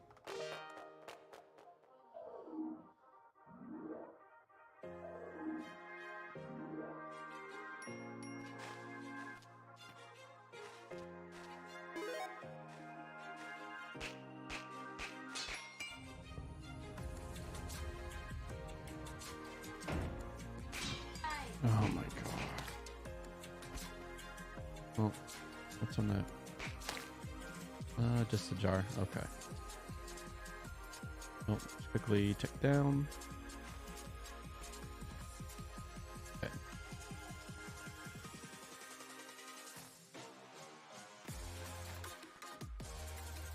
Oh. So learn that even their blood clots can make those things explode. So you just have to, any action near them, just run away just in case.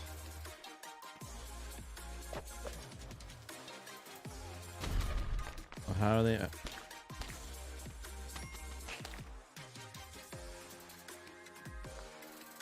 Yeah, I've died many times against TNT.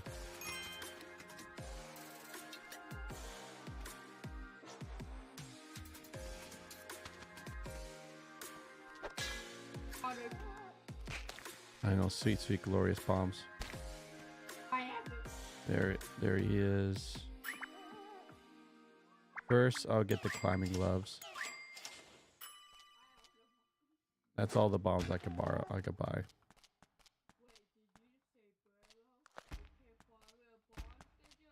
I'm each Corey.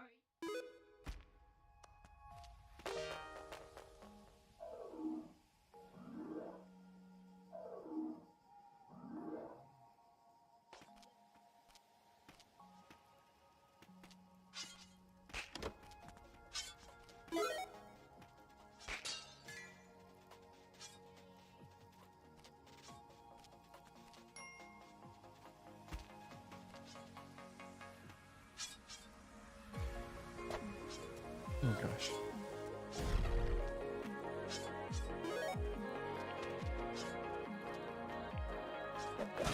Oh, come on.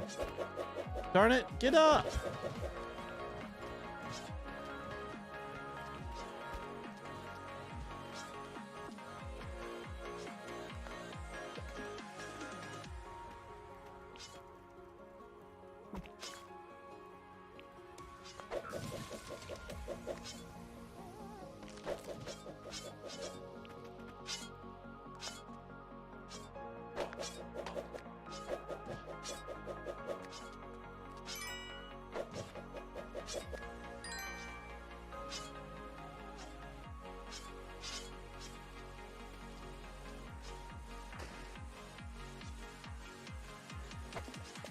Here we go. Goodbye, Piranha.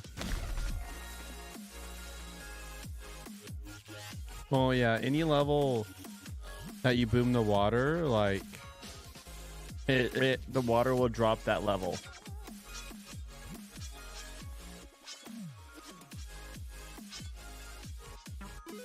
Mhm.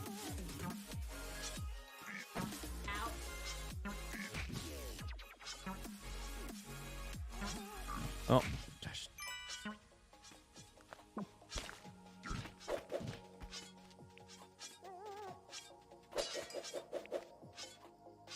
Man, this is like, oh, maybe this level very difficult.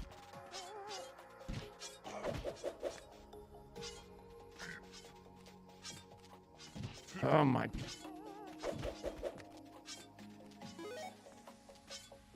No, I'm being a silly goose. Doing silly goose things.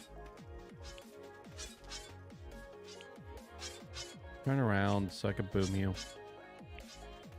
Oh gosh. Oh gosh. Oh no. Like they have a lot of these. There you go.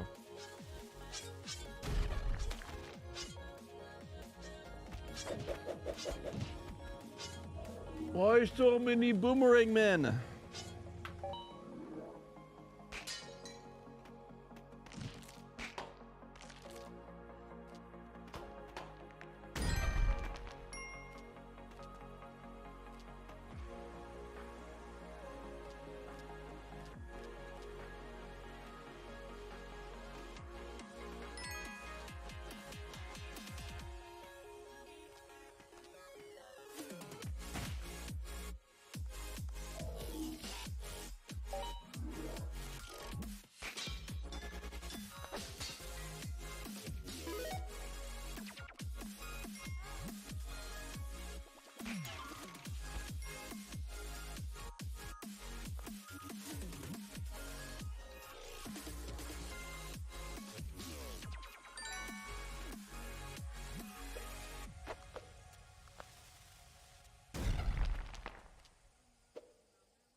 Oh my, and then it's, yep, that's where she.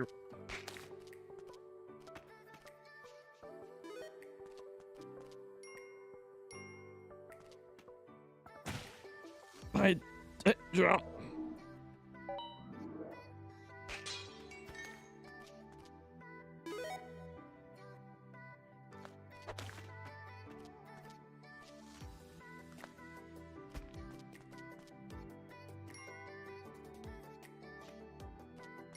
Hmm?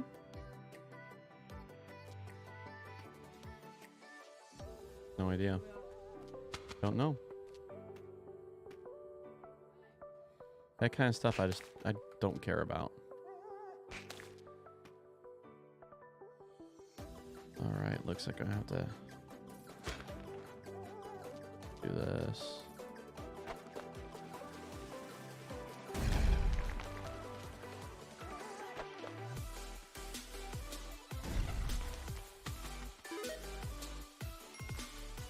Come on.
Ah.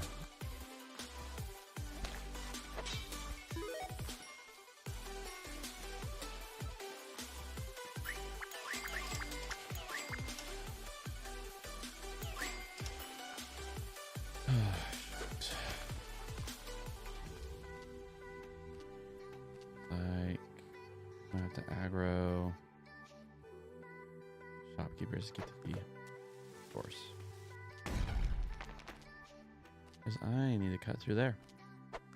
That's why. Let's see if we can cut across without aggroing them. Oh, there you go. Aggroed.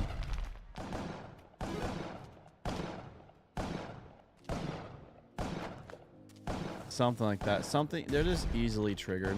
Oh gosh. Is this one still going after me? Oh yeah, it is.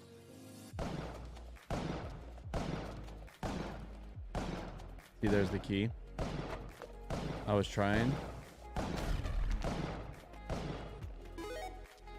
And like, the reality, I probably could have gone like super far, oh gosh, super far left and down. But as you see, like, I've already triggered to go. Oh, and I'm dead. That's what I get for talking and delaying time.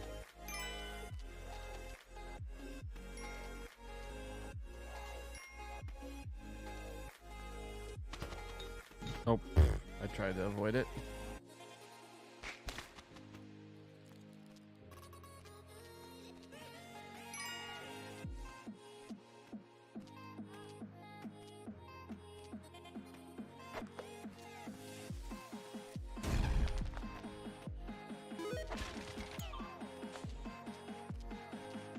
What? I jumped on top of you.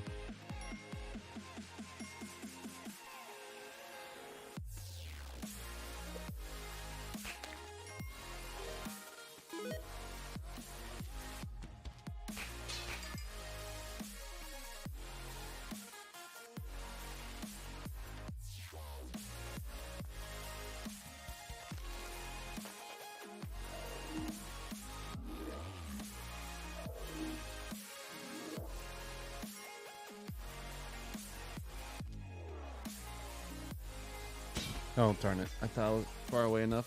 I could have just hopped on the other platform.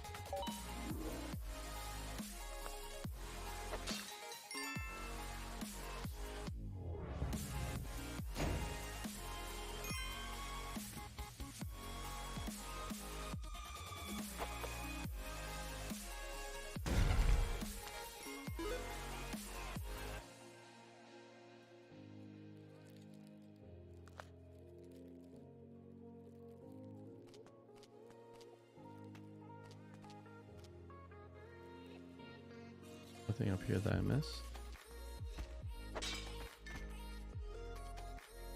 Nope. All right.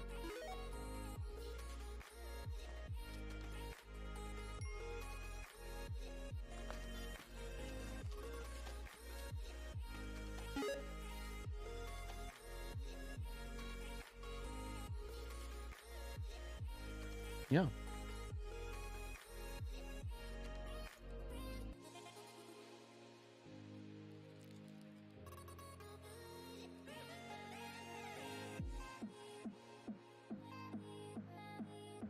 All right. Jeez, you're only amazing. Thank you for your goodness. Thank you for your kingdom and how your kingdom doesn't operate as the kingdoms of the world, where we use the power of fear or death to coerce and to rule and to manipulate. But you, there is no fear or death following you. As we look forward to our resurrected bodies, you have a resurrected body. So we partner with you and friend of love, hope, and joy that you are. And thank you for being the original one King Jesus who has done it so that thusly we can do it too. And it's only by your power. You have made the way. In your awesome name, amen. Our holy gate. On the unimportance of spiritual insight. Judges chapter 5, verse 31b to chapter 6, verse 24. The word of the Lord. So the country was quiet for 40 years. But the Israelites did what was unacceptable in Yahweh's eyes. So he gave them into the hand of Midian for 7 years. And the hand of Midian was strong over Israel for 7 years. Because of Midian, the Israelites made themselves refugees in the mountains, caves, and stronghold. When Israel had sowed, Midian, Amalek, and Easterners will come up. They will come up against Israel and camp against them and destroy the country's produce until you come to Gaza. They will not leave anything alive in Israel, either sheep or ox or donkey, because they and their livestock will come up with their tents, come up like a locust swarm in quantity. There was no counting them or their camels, so they came to the country to destroy it. And Israel became very low because of quantity. There was no counting them or their camels, so they came to the country to destroy it. And Israel became very low because of Midian, and the Israelites cried out to God.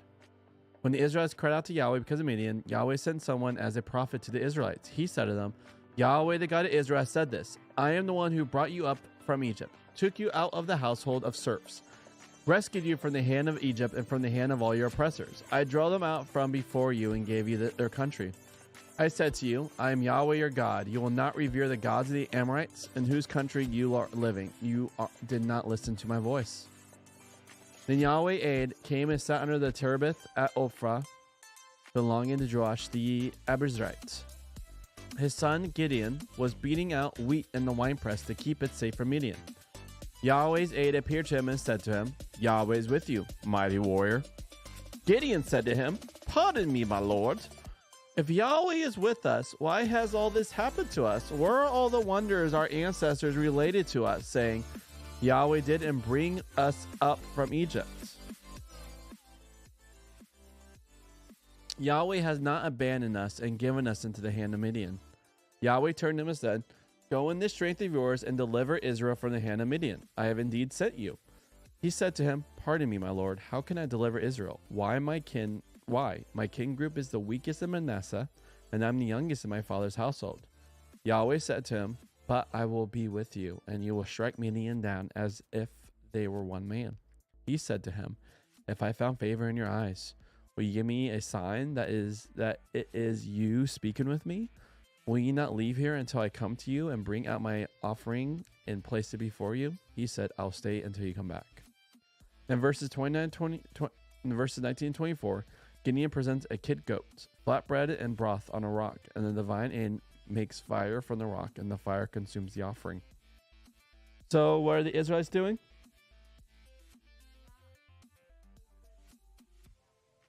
Not good? Yeah. Yeah. They're not doing good.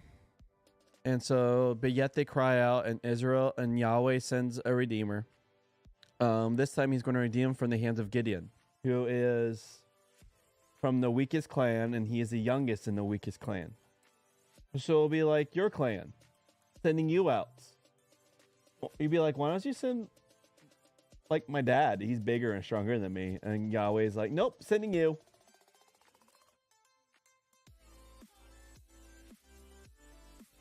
I have just been talking to a couple I have not seen for a year or two, exchanging news about our children and their marriages and their families. This other couple has several daughters. The last of these was almost 30, still unattached, and was sad and worried about that. To make it worse, she had committed herself to go and work in a refugee camp for 3 years, where it seemed unlikely she would meet someone. Her mother told her to make a list of the qualities she was looking for in the man of her dreams, to hold it before God, and to ask God to lead this man to her or lead her to this man. This seems to me a very dangerous piece of advice, though I am all in favor of asking God for impossible things, as long as you recognize that God does not grant all our prayers. But the woman did make her list, and against all odds, a fellow American came to work in the same camp. Well, you can work out the end of the story. She emailed her mother and told her that he exactly fitted the list. They're about to marry, and they will no doubt live happily ever after. Let the credits roll. Let the audience mop their eyes and leave the theater wishing this was true for them.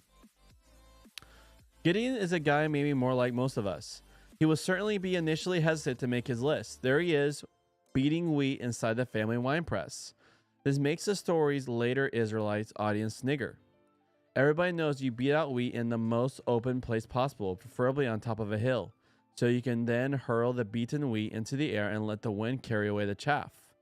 And you are left with a nice stack of pure wheat. In contrast, a wine press is a small structure built in some shelter places where you can tread the grapes and let the pure juice flow down into the collecting basin.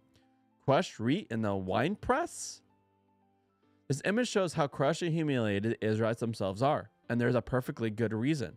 The usual ones that run through Judges. Instead of being able to spread out and occupy the whole land from their original base in the mountain heartland of Canaan, they have been driven back into the heights of the mountains to hide from raiding parties of peoples from the east and south. Semi-subtle tent-dwelling people such as the Israelites' ancestors were. If you stood on the height and looked down on them, their black tents looked like a swarm of locusts spreading over a field, and they ate up everything like locusts too. As usual, you could explain this in economic and political terms. The Midianites were behaving no differently from the way the Israelites did when they had the chance, like, say, settlers in the Americas pushing back native peoples. But Judges knows that in this case, there is another level of explanation. This has happened because in its usual formula, the Israelites have behaved in a way that offends Yahweh. It looks as if the Israelites didn't realize that, and neither does Gideon. They cry out to God in the way they had done in Egypt, when they didn't deserve the trouble they were in, and God speaks straight to them in return, apparently without sympathy, pointing out the way they deserve the mess they are in. It illustrates the free and straight way Israel and God can speak to each other. No words need to be minced on either side. One might then expect that God will wait for a spot of repentance before doing something, but that would suggest that the relationship between God and Israel is contractual. Even though they deserve the mess they are in and have done no repenting, God initiates a process whereby they will be delivered from their oppressors. The pattern thus repeats the pattern in Exodus. God appears to Gideon as God appeared to Moses, to conscript him in connection with his deliverance. And Gideon shows up little enthusiasm and insight as Moses did, but doesn't make any difference. The divine aid greets Gideon in the winepress, where he is looking over his shoulder every 5 minutes to make sure the Midianites aren't about to arrive. Yahweh is with you, mighty warrior. The audience sniggers again. Gideon also looks rueful. Evidently, he does not know about any prophetic message in which God has said, "You quite deserve the trouble you're in." As usual, God does not answer his why, even by pointing this out, but leaps over that to the question behind Gideon's question. Gideon does not really want an answer to the question of theodicy. He wants some action. You know what that word theodicy is? That's a good question. It's a theological question, like why does bad things happen? It's a very common theological question.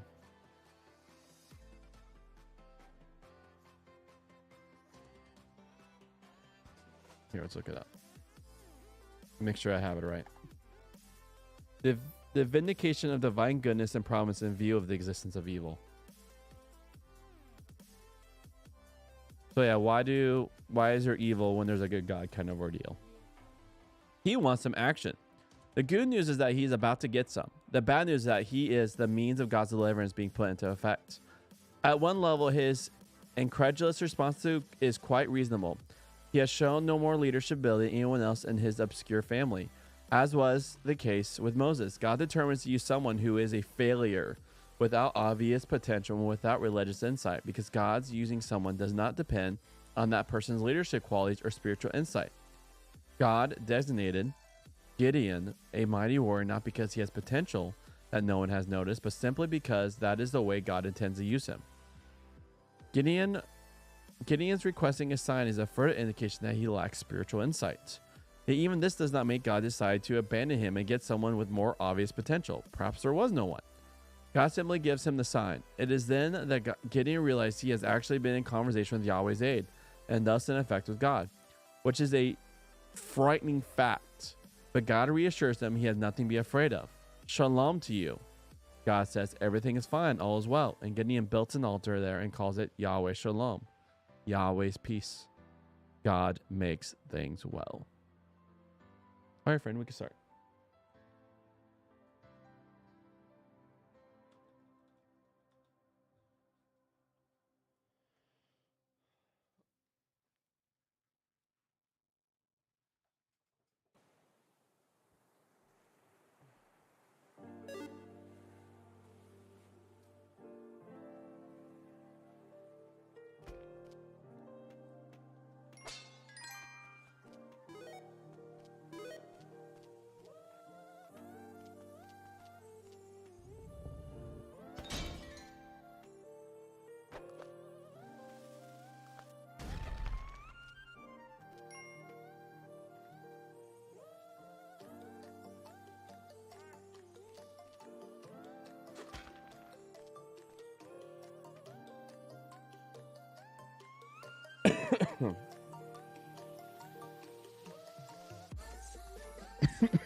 Darn it.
Gosh darn it.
Rope.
Oh, my Lanta. Should have just threw a bomb there. Would have been everything I needed.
that correct?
Oh.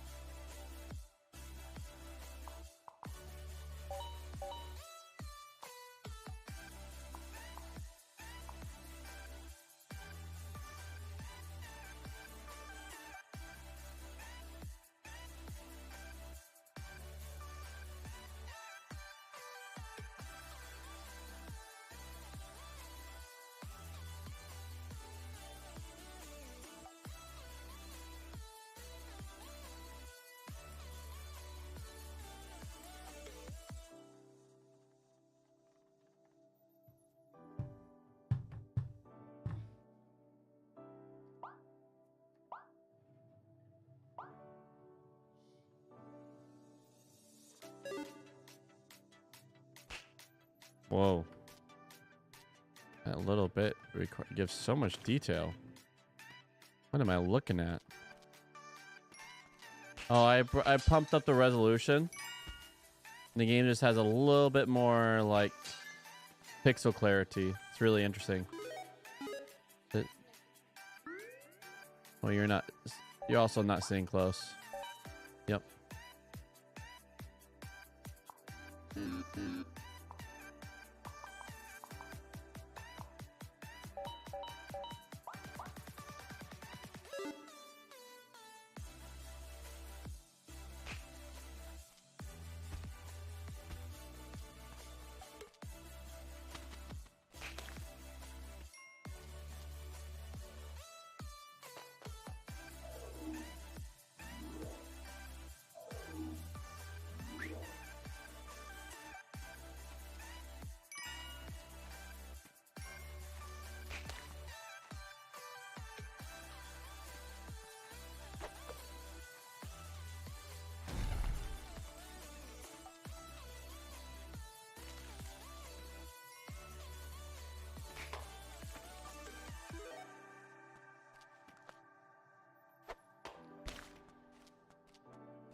Oh, sweet. It's this one.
Oh man, I'm sorry, guys.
See if there's like a ultimate.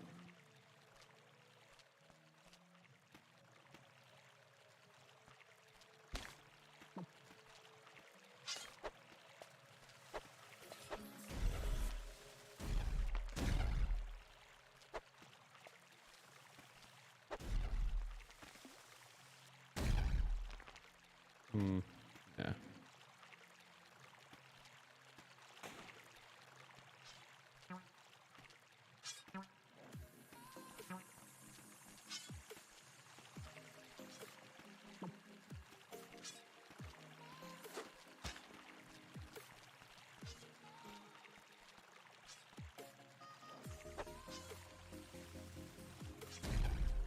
No! I held up! Ah! It was such a good run!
Hello. Hello? Hey, Houston. Hello, Corey. How you doing there, friend? How's PoE Doing well. treating you? It's, they,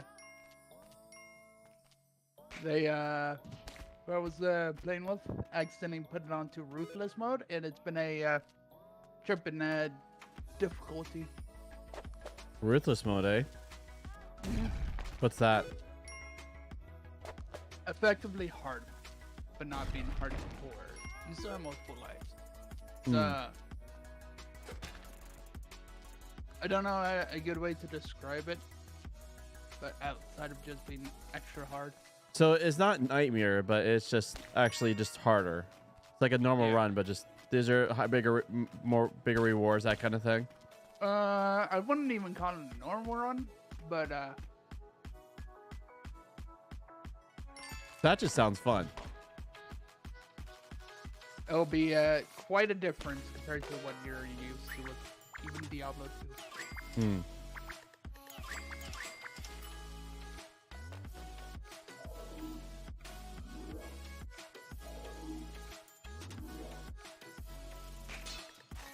Maybe it's more akin to Diablo 1. This in difficulty? As in, you don't get a lot of it, and where for a while you're scrounging for any form of food. Oh yeah. I feel like that's just the beginning of PoE in general.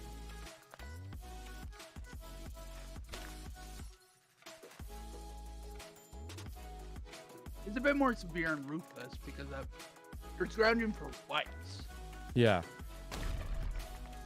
of any form. And beginning in PoE, you usually start finding blues and yellows, Mm-hmm. I see. but you're still finding them, trying to find whites. Yeah. That's fun. And so it's like one of those, like, once you start in worthless mode, you just keep It's up. its own like sub category. Hmm.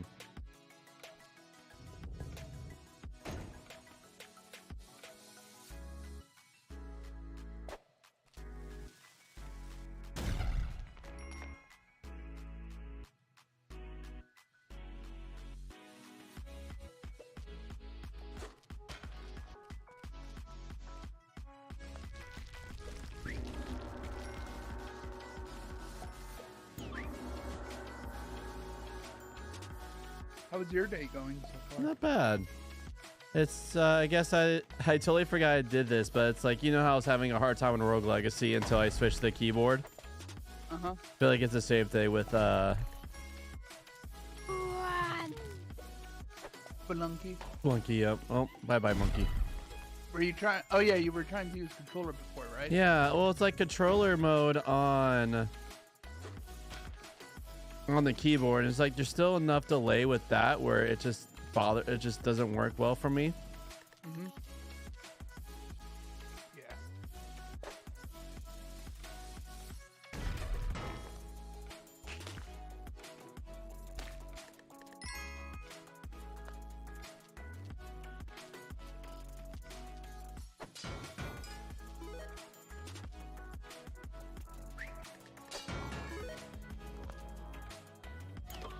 Oh gosh. Go go go.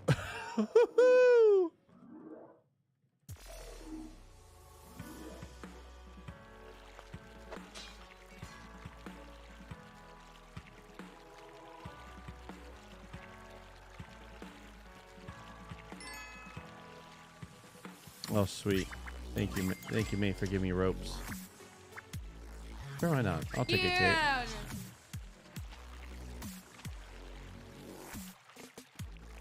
Nope, nope, nope, nope.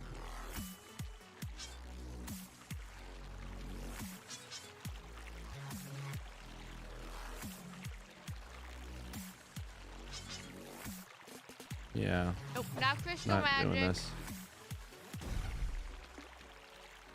Eat.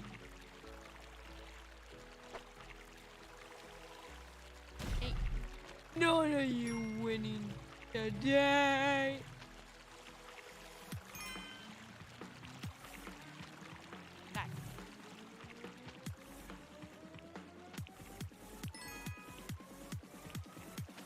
Ah, yes. Boat is all mine. Well, I wanted to say hi before you do more work stuff, and then Okay. I'll see you tonight. Yeah. I'll see you tonight, friend. I love you, man. Yeah. Enjoy your ruthless PoE. I think it's done for now. Like, I'm eating now. Oh, I see. All right. Well, good night, mate. I mean, good day. Catch you later. All that goodbyes. See ya.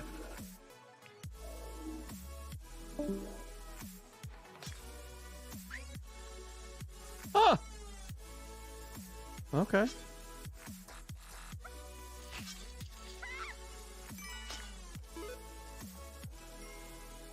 Monkey.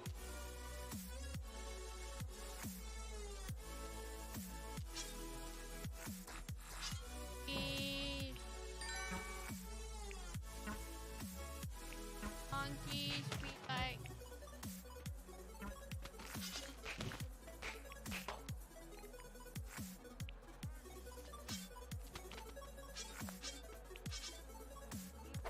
Oh, I see. Doesn't go straight up. Gosh darn it. What's in the box? What's in the box?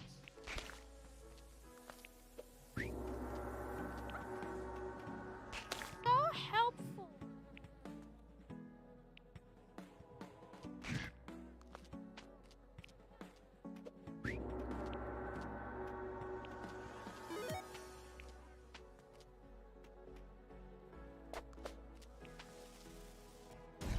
Oh, no, no, no.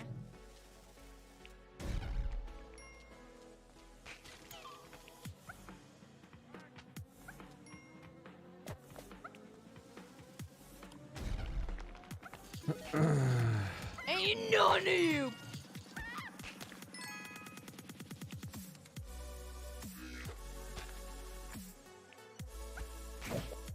Eh. Hey. Who's attacking me? Oh, it got me. Oh, nope, All right. nope, nope, nope, nope, nope. All right, Char. We gotta go through step, friend. All right, they get out of combat. Looks like a PvE.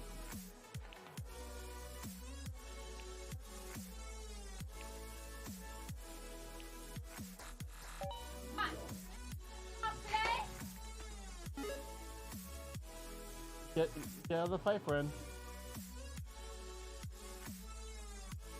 Char, just run away, my friend.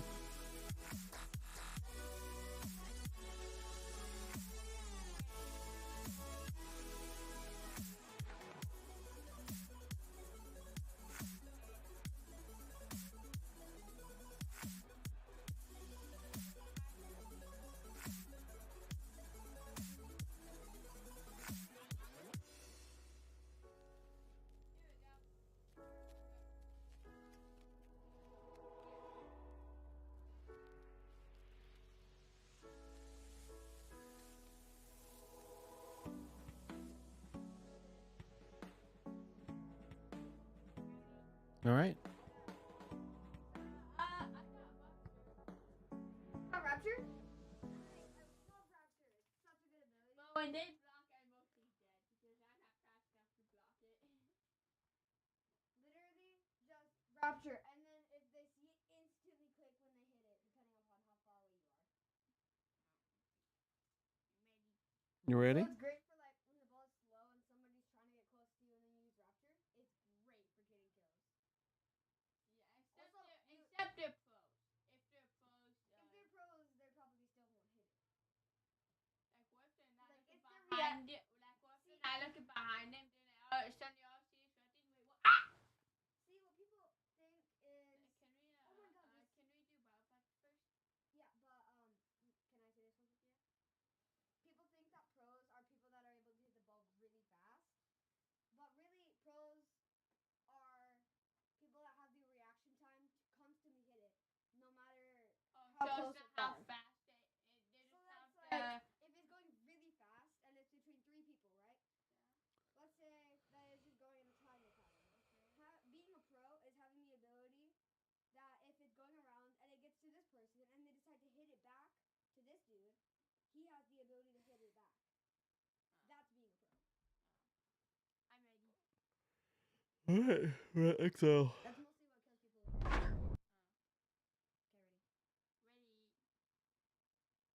people.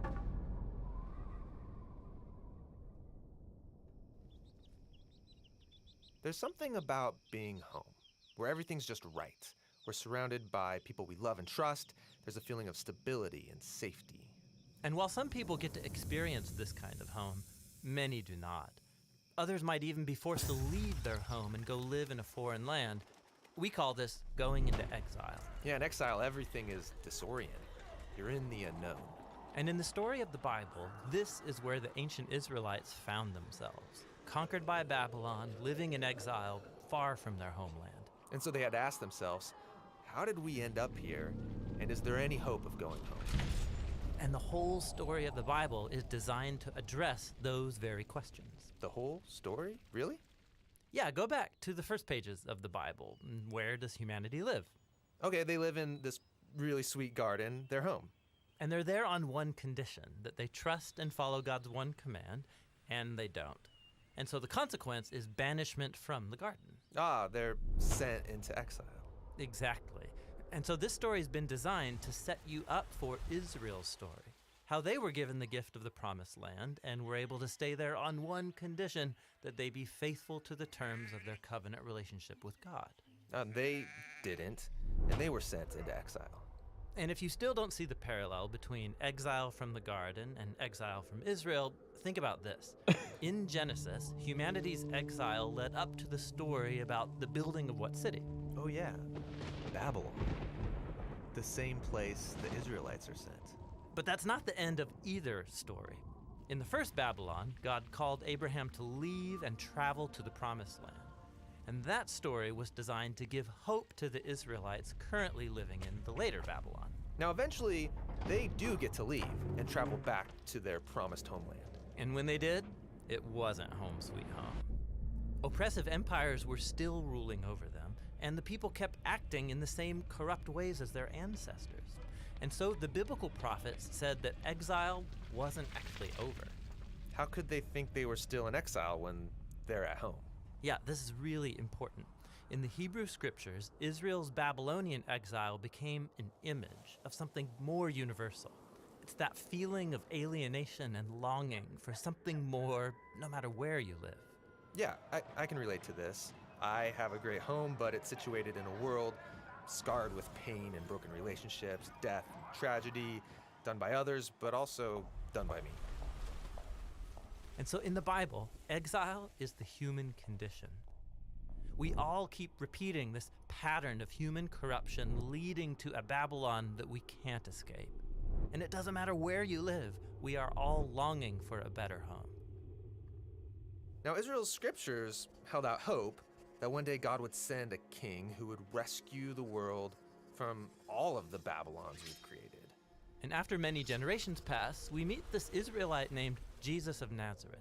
He wandered about with no home, announcing the great restoration, that reality of home that Israel and all humanity has been looking for.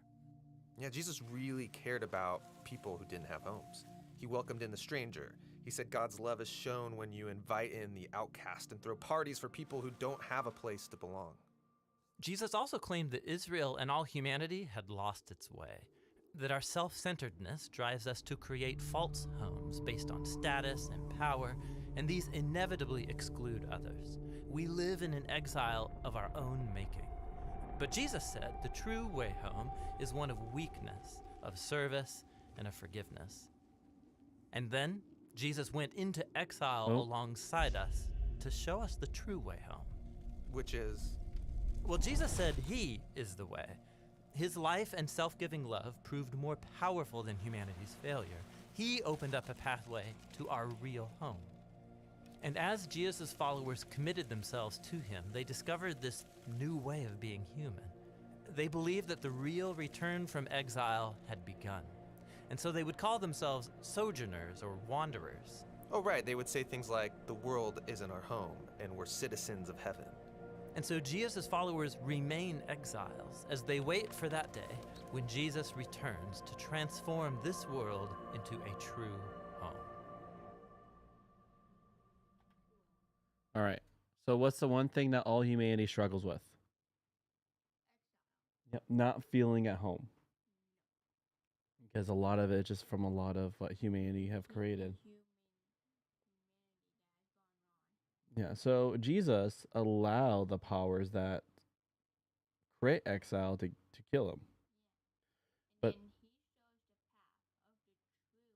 yeah, the true life. And so we are considered still in exile while we wait for the true good soup to the age to come. All right, we can start, friends.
Actually, Char Luffy gets beat up all the time in the anime. Yeah, but it's a classic. It's one of those classic animes where he just gets tougher and eventually beats them. But he usually always gets beat up the first time. Yeah, it's a shonen anime. That's just how shonen animes be.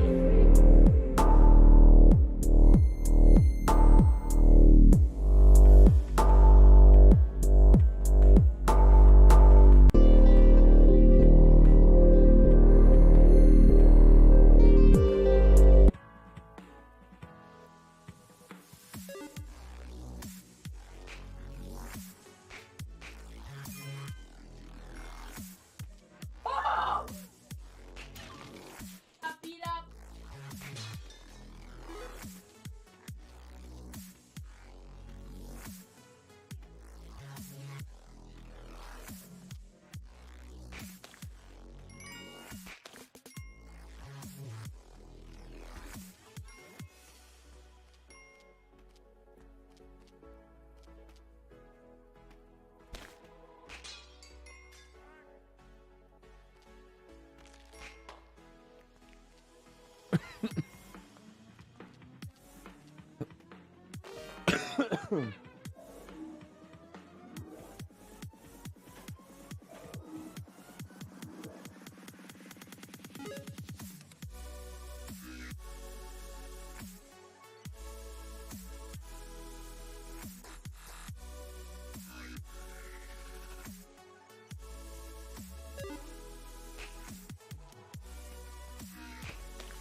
Oh.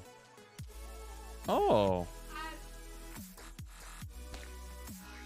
Duly noted. You can hit the arrow away? Okay.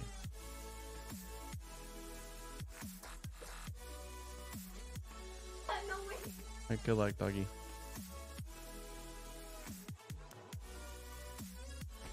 Should probably drop the key first, but whatever. Oh!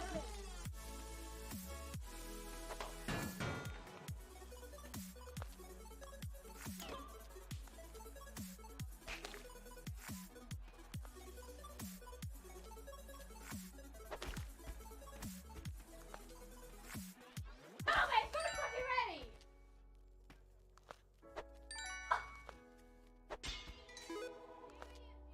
Stop it!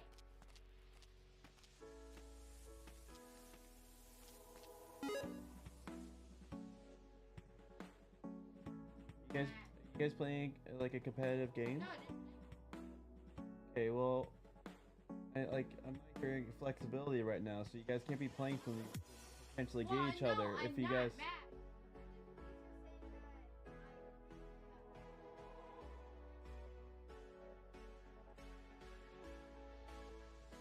so you made a No, I'm mistake. not angry.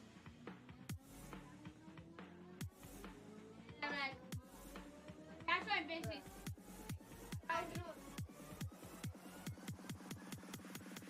On this Beyblade, I want you guys, like, obviously it goes down just to the last two, but I want you guys to just work out with each other until the very end. But I need you guys to be able to communicate with each other.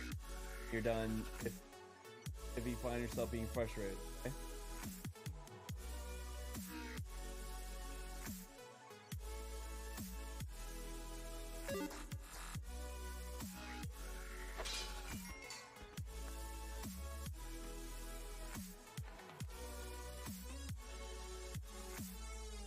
Serious. All right.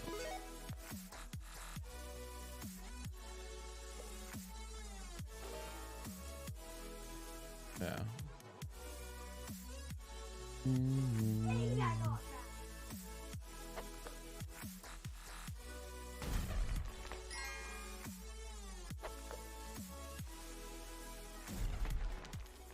Get some money.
Oh, sorry.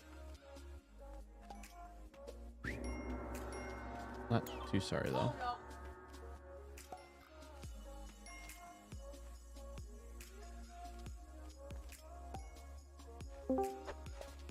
Hello?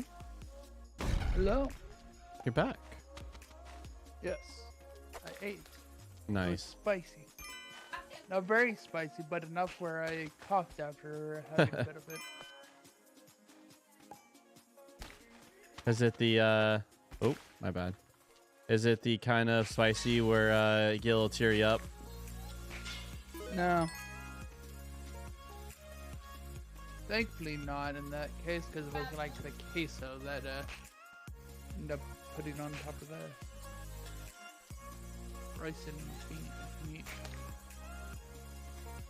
I need to remember to call Samsung, but it's like middle of the Oh, is it the hard drive? I keep seeing it because I have it open on my like in the tabs, Mm-hmm. seeing it, but I'm bad about that stuff. Yeah. What's And I like? already had a overly long call just to deal with government. Mm. I'm sorry, man. 30 minutes of being on hold. Oof. Oh. That looks like this train's leaving. A ghost train.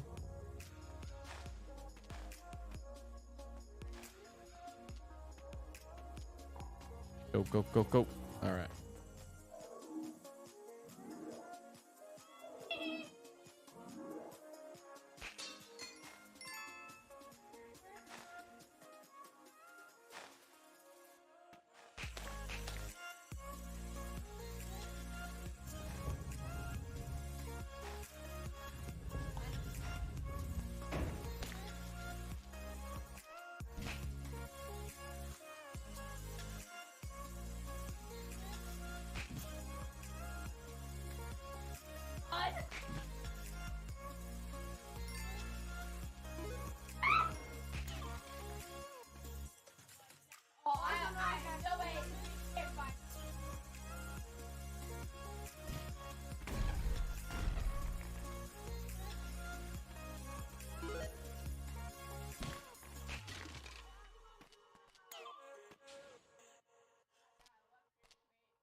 Darn it.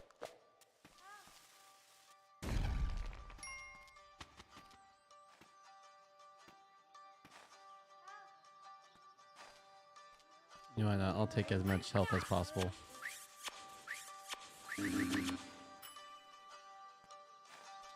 Do we know if we're gonna have the full group today?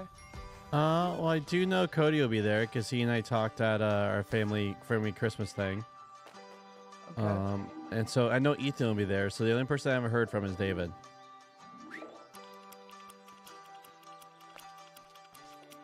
Fair enough. So yeah. As long as he communicates he'll be here, then that's a full party. Hello?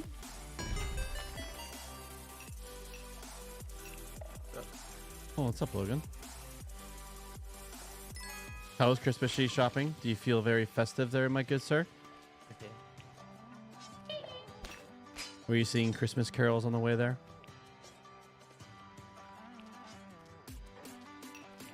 Hmm. My plans tonight are hanging out with you guys. Sweet. All right. If the whole group's there, we'll be doing Baldur's Gate. But if they're not, then You mean oh, Diablo? right? Diablo. I mean, yeah. Just I'll just be in the chat, Cool. quietly observing. Scheming, contemplating, playing Lurking. world domination. Yeah, lurking.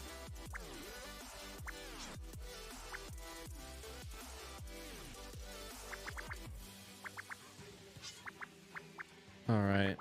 So I got 3 bombs. All right, I'm going to have to.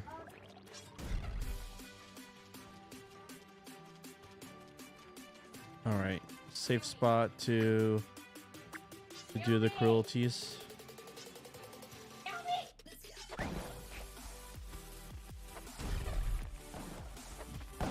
Oh, darn it, he got me. Oh, well, that's the time for me to dip. Catch you guys in a few hours.